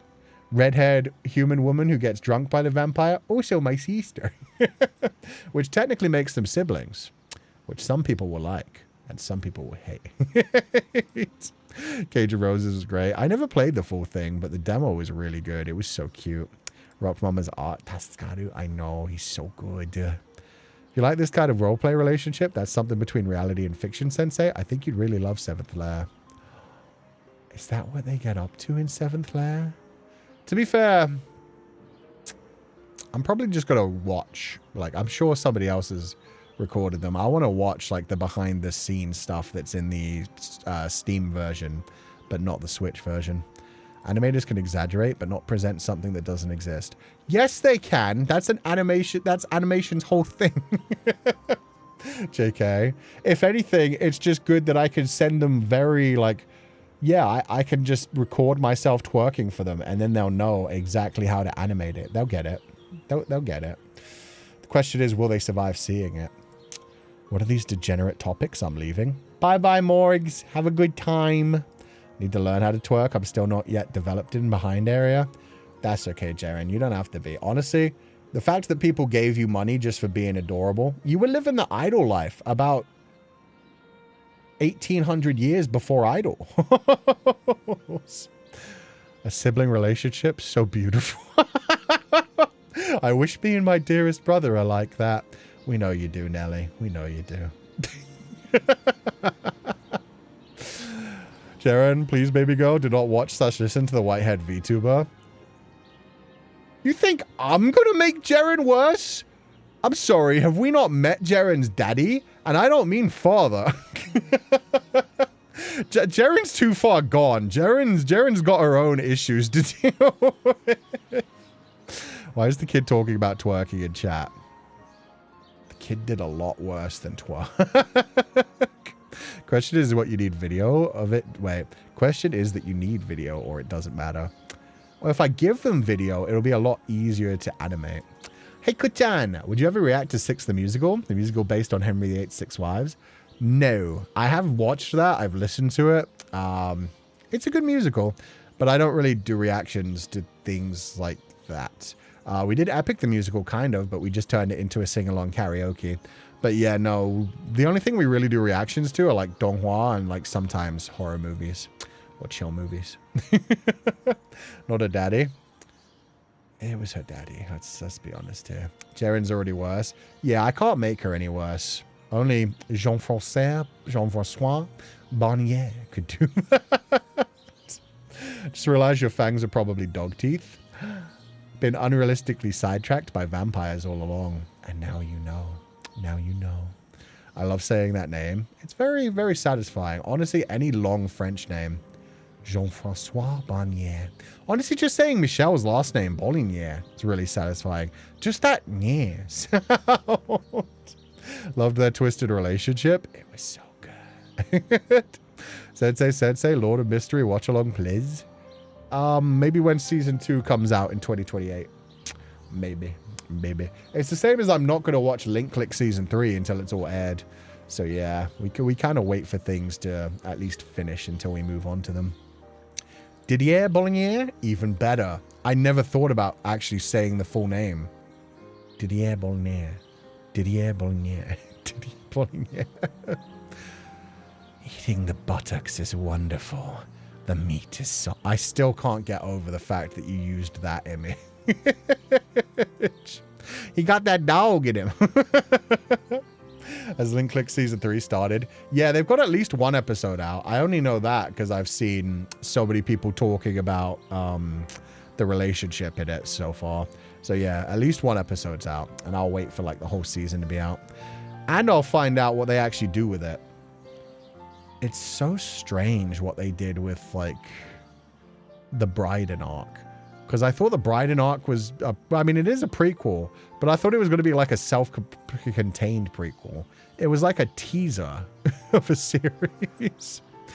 Louis de Pont de Lac being one of my vocal stims tells you all you need to know. I don't even know if Dulac was correct, but yeah, that one's pretty good. I used to be able to do the Percy from Critical Role on. Percy von... No. Let me look up his name. Percy. Critical Role. Percival Frederickstein von Musel. Oh, it moved. Percival Frederickstein von Musel Klawowski de Rollo III. That's one hell of a name, man. Feel so exhausted cleaning this house. It's okay, maid. There's only a couple of dead bodies. At least you got rid of Yukimasa. It's funny, there's 2 Francois characters that we know. Barnier's full name in Requiem and that damn turtle in Expedition 33. Honestly, I'd like to think they're the same person. That was his punishment. Everything that Francois did in Fata Morgana, he became a turtle, forced to live next door to Eskia. Speaking of vocal stems, one of mine is Harona, said by Flowery from Deltarune. Flowery? Do they have a flower? Is that Flowey, but like redone? Because I know the main character in Deltarune is basically the main character from Undertale. Huh. Do they have voices? No spoilers, right? Questions. Okay, just the one question I do want to know. Do they have voices in that game? Are they actually voiced? That's wild. Just you talking is my vocal stems. You energize my life in every way possible. Aw, thank you.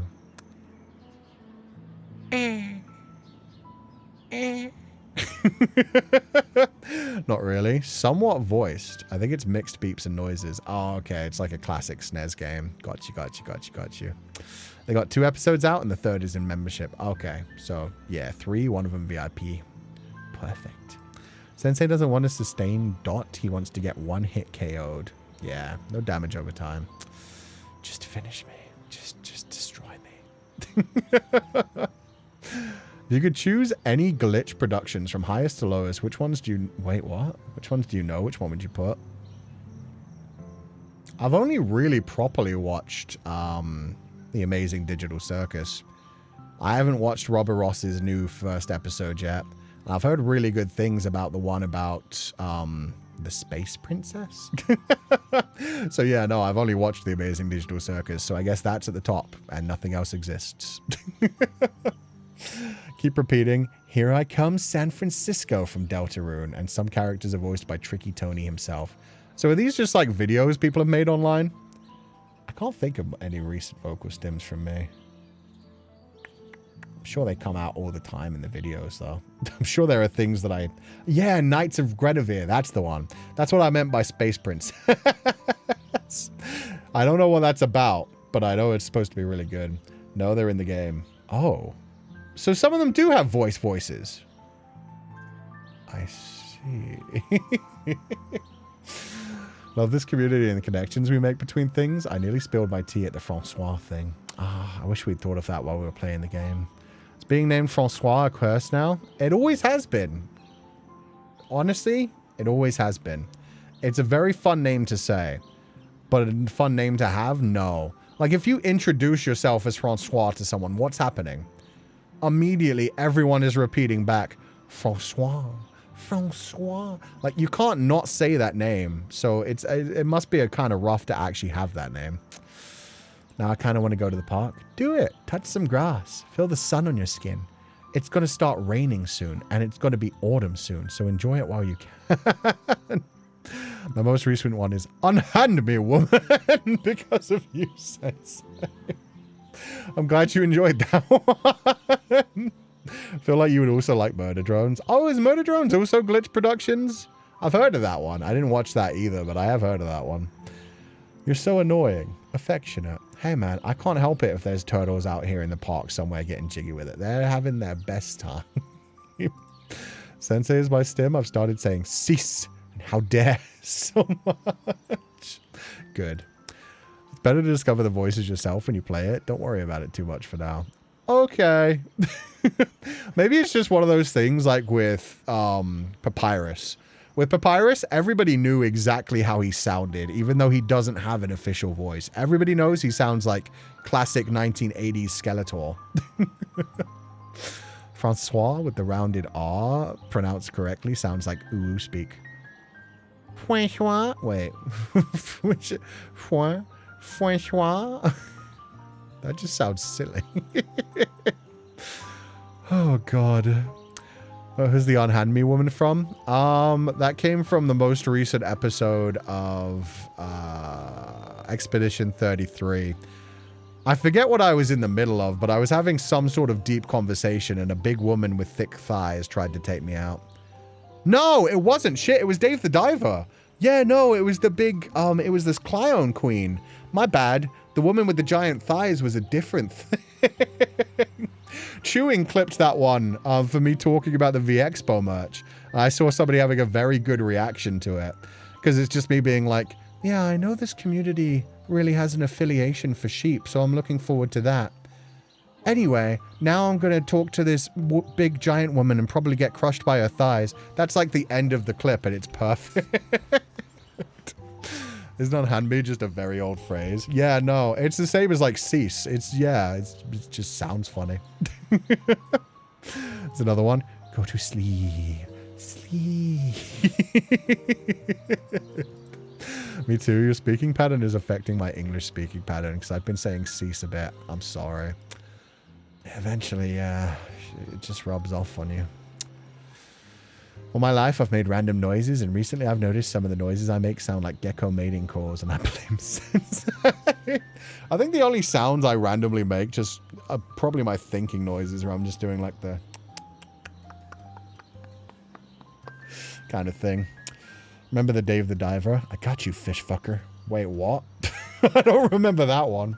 Being crushed by thighs sounds awful. Oh my goodness. Yo, we had a Pauline. I didn't know we had a Pauline.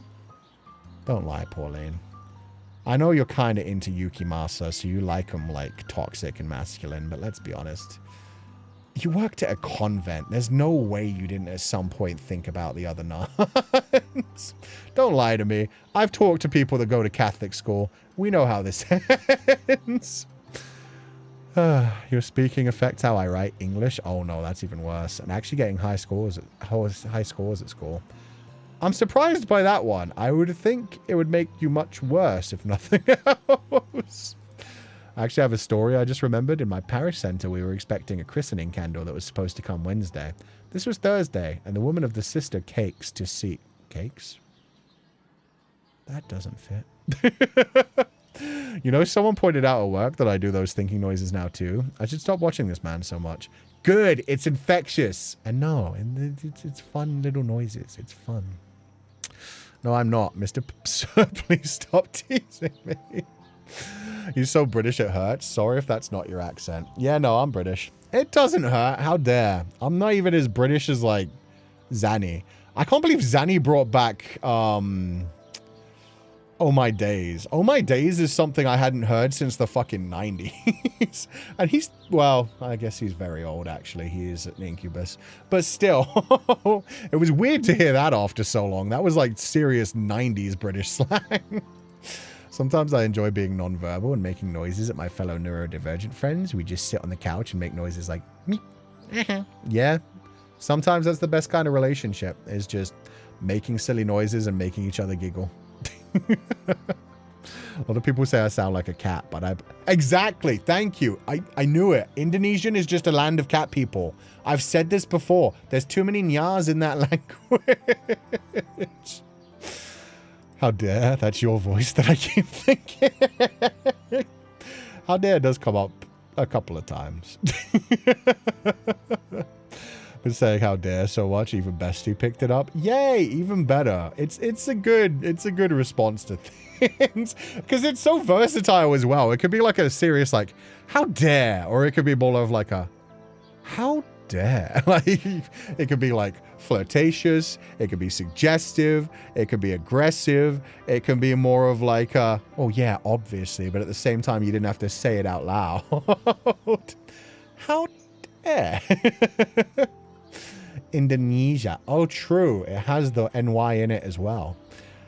All My Days is peak sentence. My friend uses it every time we play games. It's a good one. It's a good one. I hate how much barking at weird people has changed me.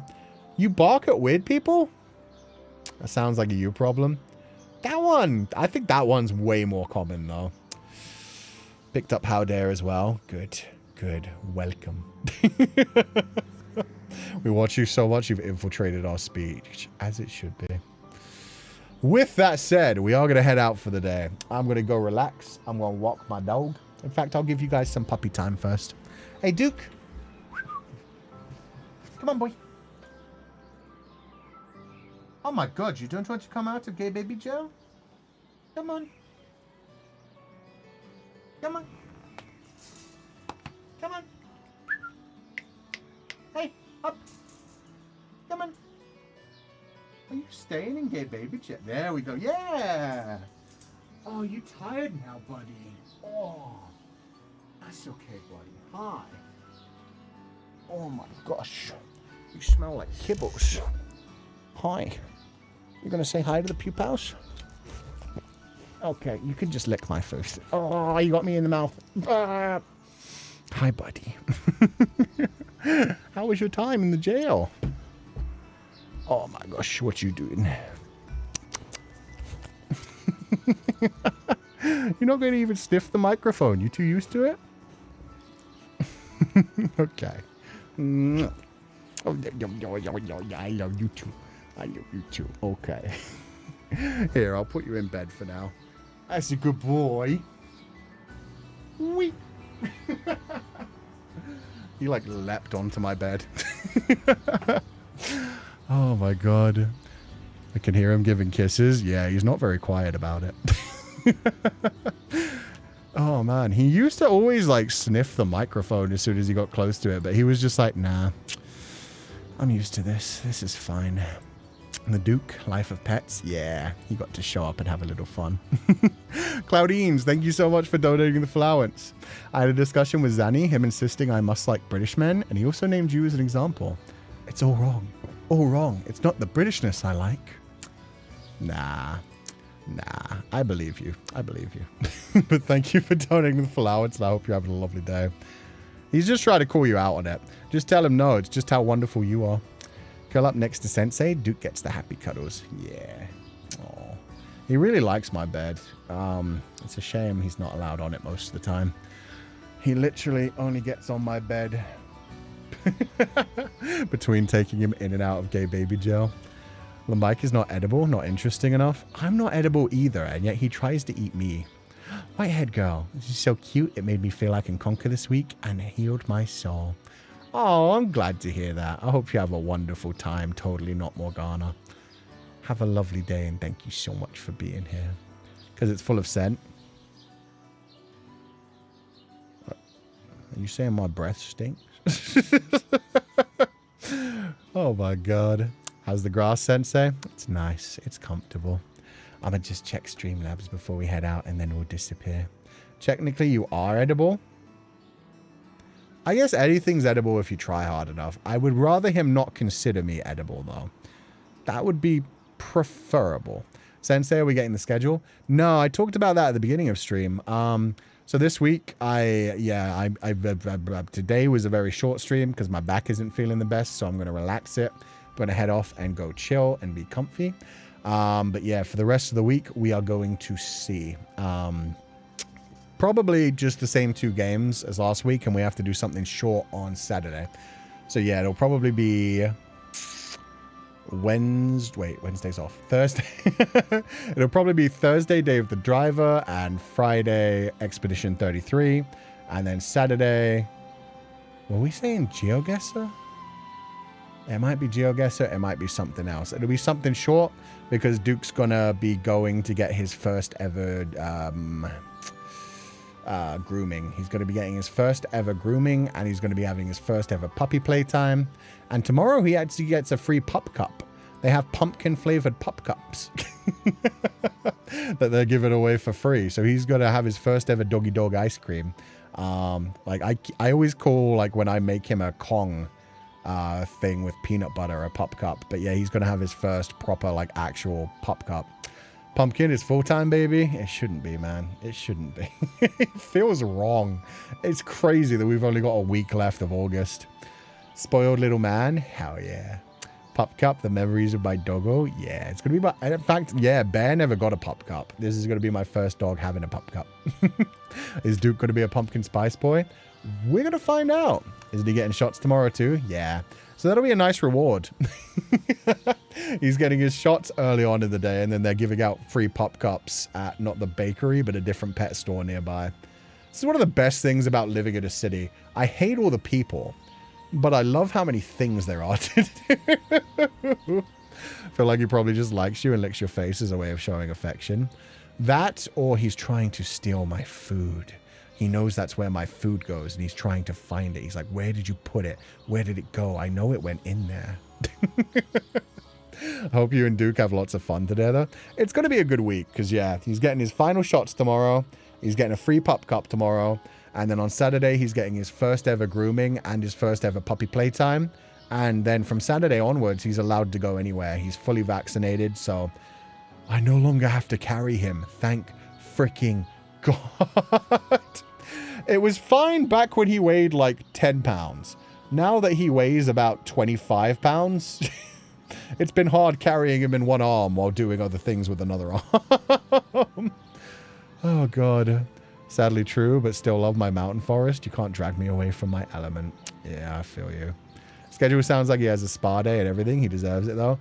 He's getting the fancy one, to be fair. It's like a nice, cheap one. It's only 15 pounds because they do like a puppy one until they're 6 months old. So I'm going to get him a lot of grooming sessions before he turns 6 months, because after that, it costs like 60 pounds for a Labradoodle, which sucks. They don't charge extra for doodles when they're puppies. But as soon as they're fully grown, doodles cost extra because apparently a lot of people let their doodles get matted, which I have to pay for. Can we have photos after his grooming? Yeah, I'm definitely going to take like a before and after on the same day just to be like, hopefully it's going to look good and it's going to be like, oh, look, he looks younger and cute and adorable. But it could also be like they butchered my boar. So we'll see what it turns into. But with that said, Try Princess, thank you so much for donating the allowance. I hope you're having a lovely day. Thank you so much for being here. And Heyo Keisuke. Hoi! This is the closest thing to touching grass for me. It's so hot this week that the thought of going outside makes me want to cry and die. Good stream, Sensei.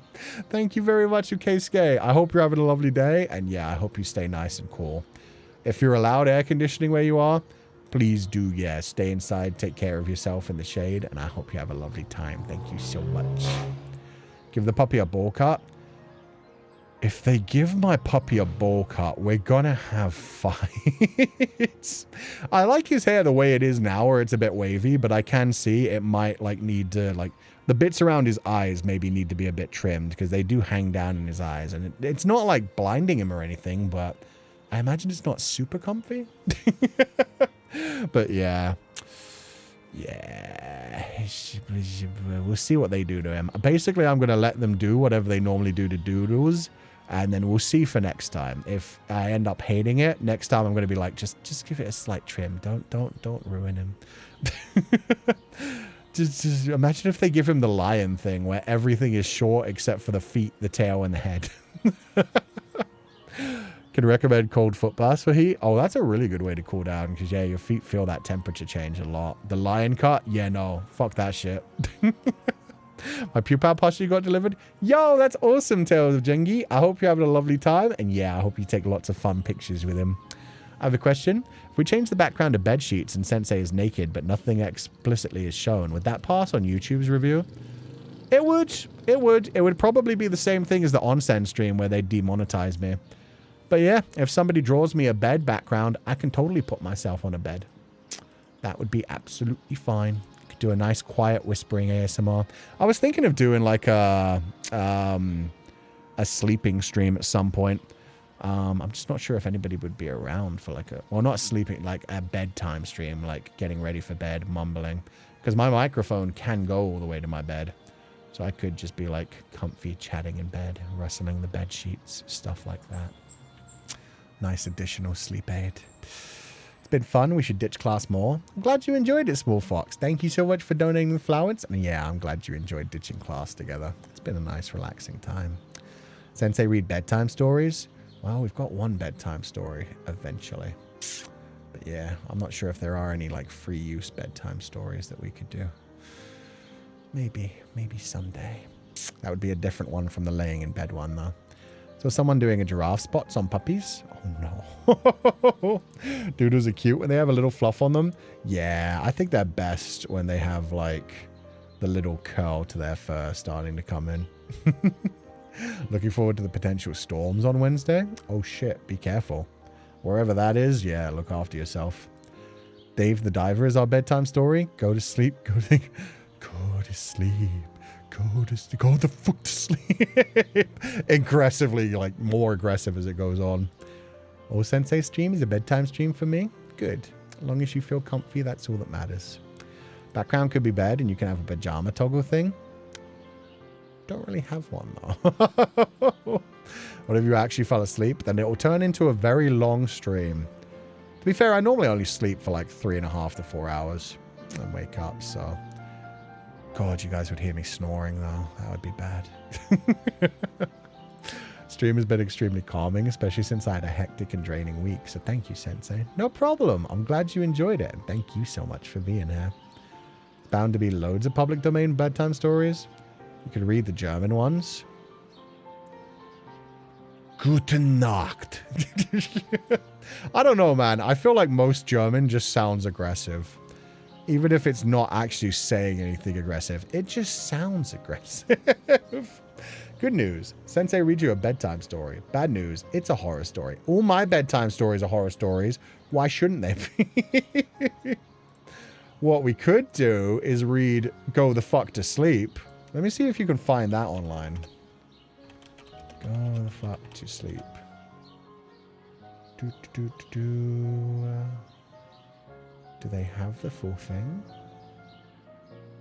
Oh, no, that's sad. Oh, yeah. Here we go. Wait, I need to put on sleepy music for this.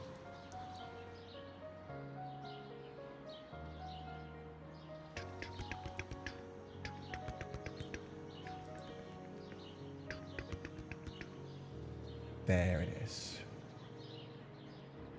Now, only... There we go. Wait, I need to turn off this too. The cats nettle close to their kittens.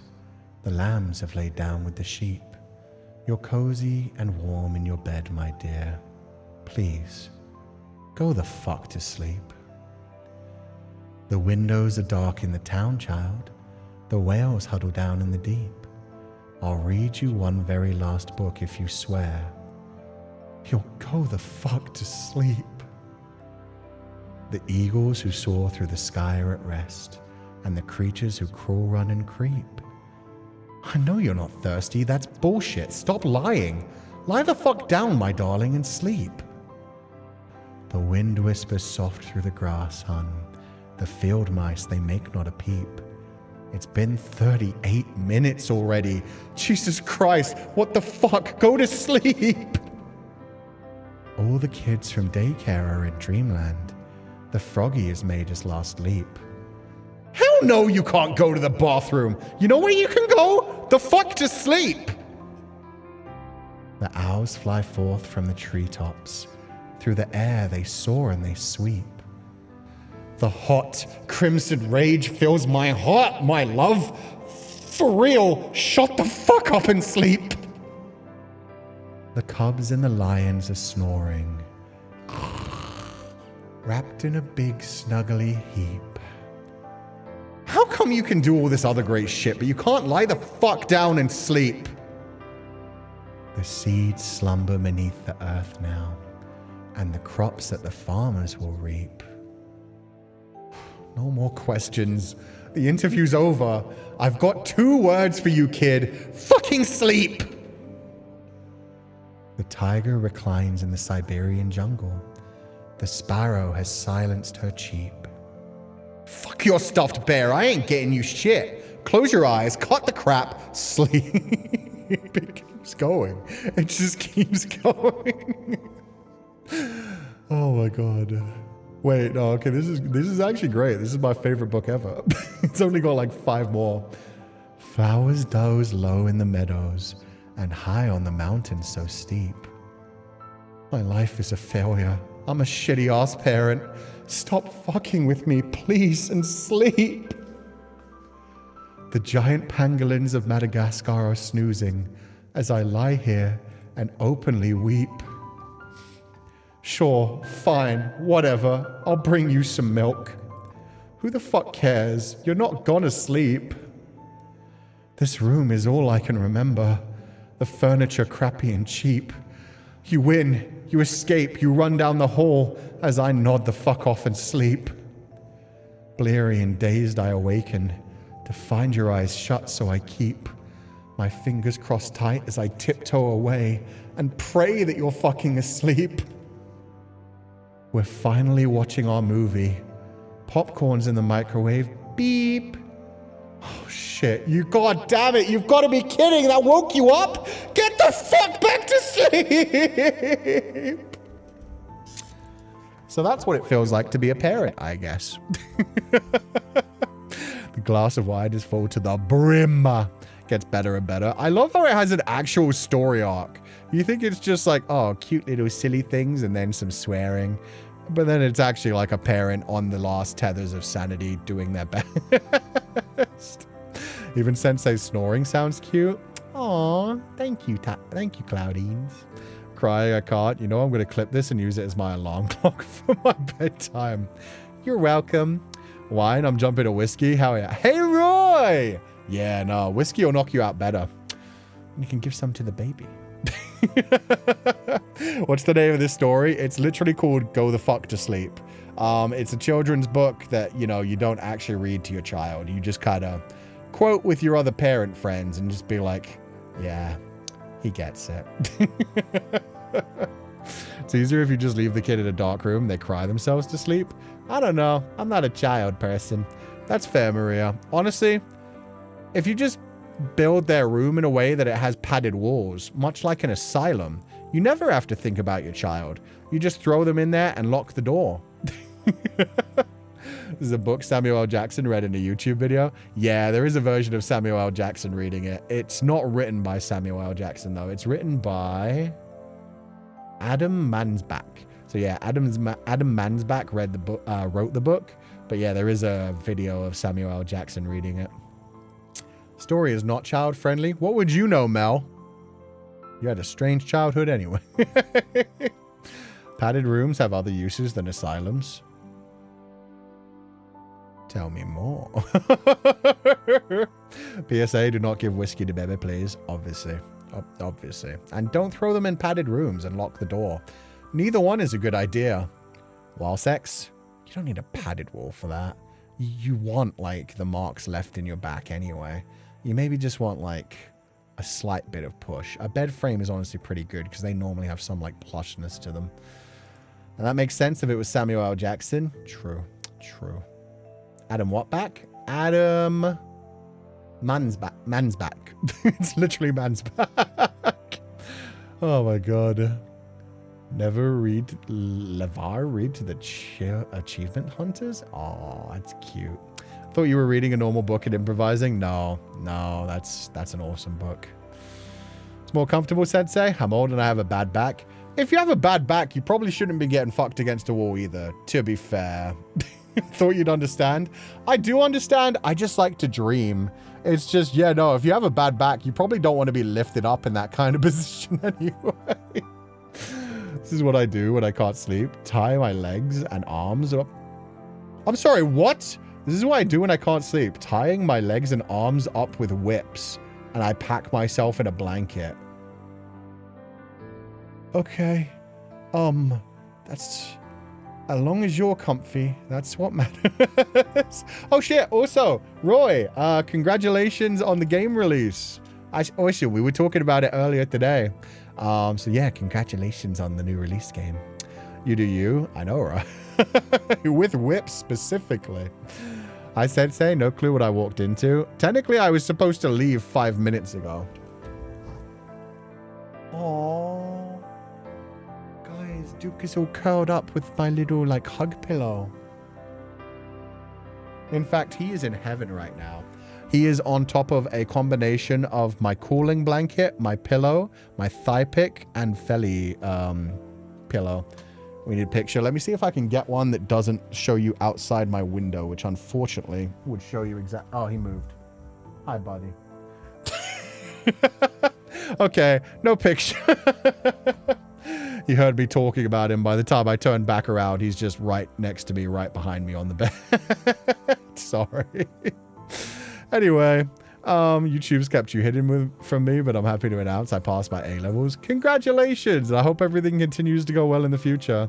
He's cuddling with Fedley. He was. I woke him up. I did.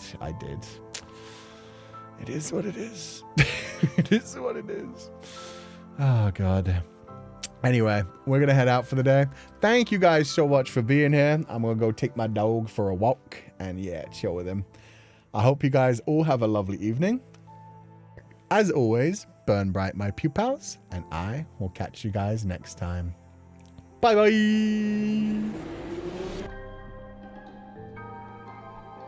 And no more skipping classes. If any of you skip classes, it's to the gulags with ya.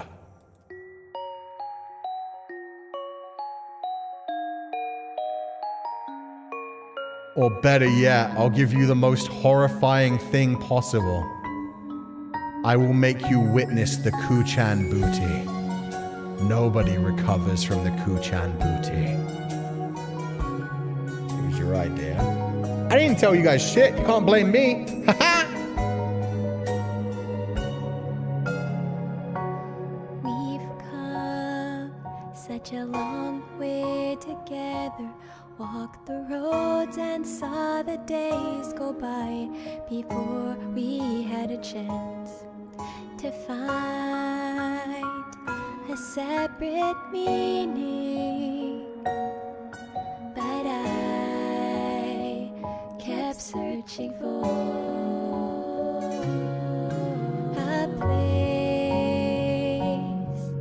not a general direction. All the paths they point to you. It took me time, but then I knew that I could not go back. Won't be the same as before. Don't wanna go another day far away from you. It's painful, but I don't regret it. All that I have, all that I am, wrapped inside of you. Though time goes by, I won't forget it. What you mean to me.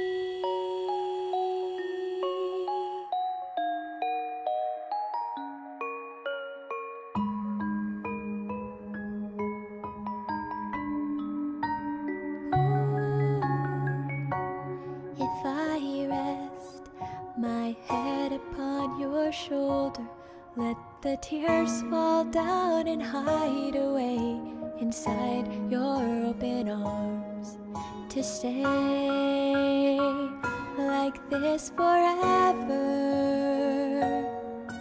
to grasp Hey, that one more Dong Ju day. Hua.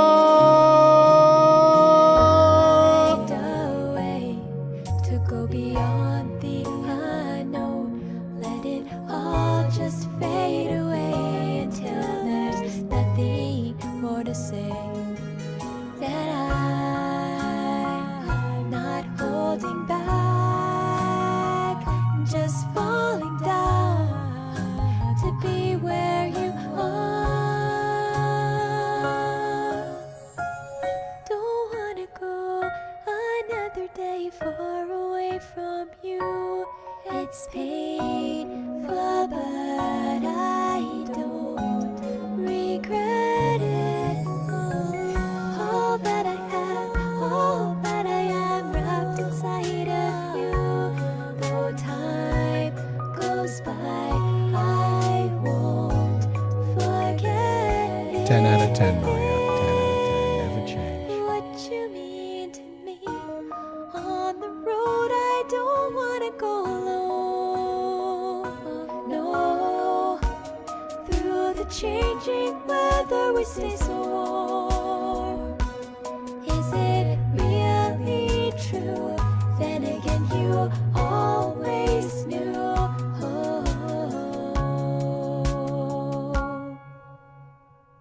Don't wanna go another day far away from you.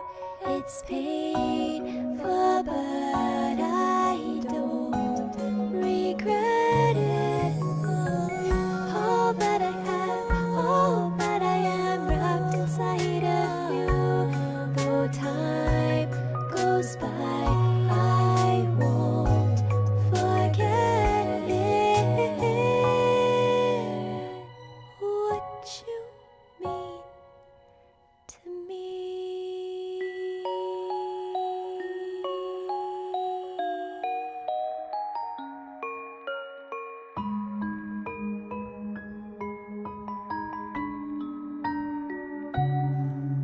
Live in fear of the black hole chrysanthemum. Yeah, you better run, Feli. Fear it.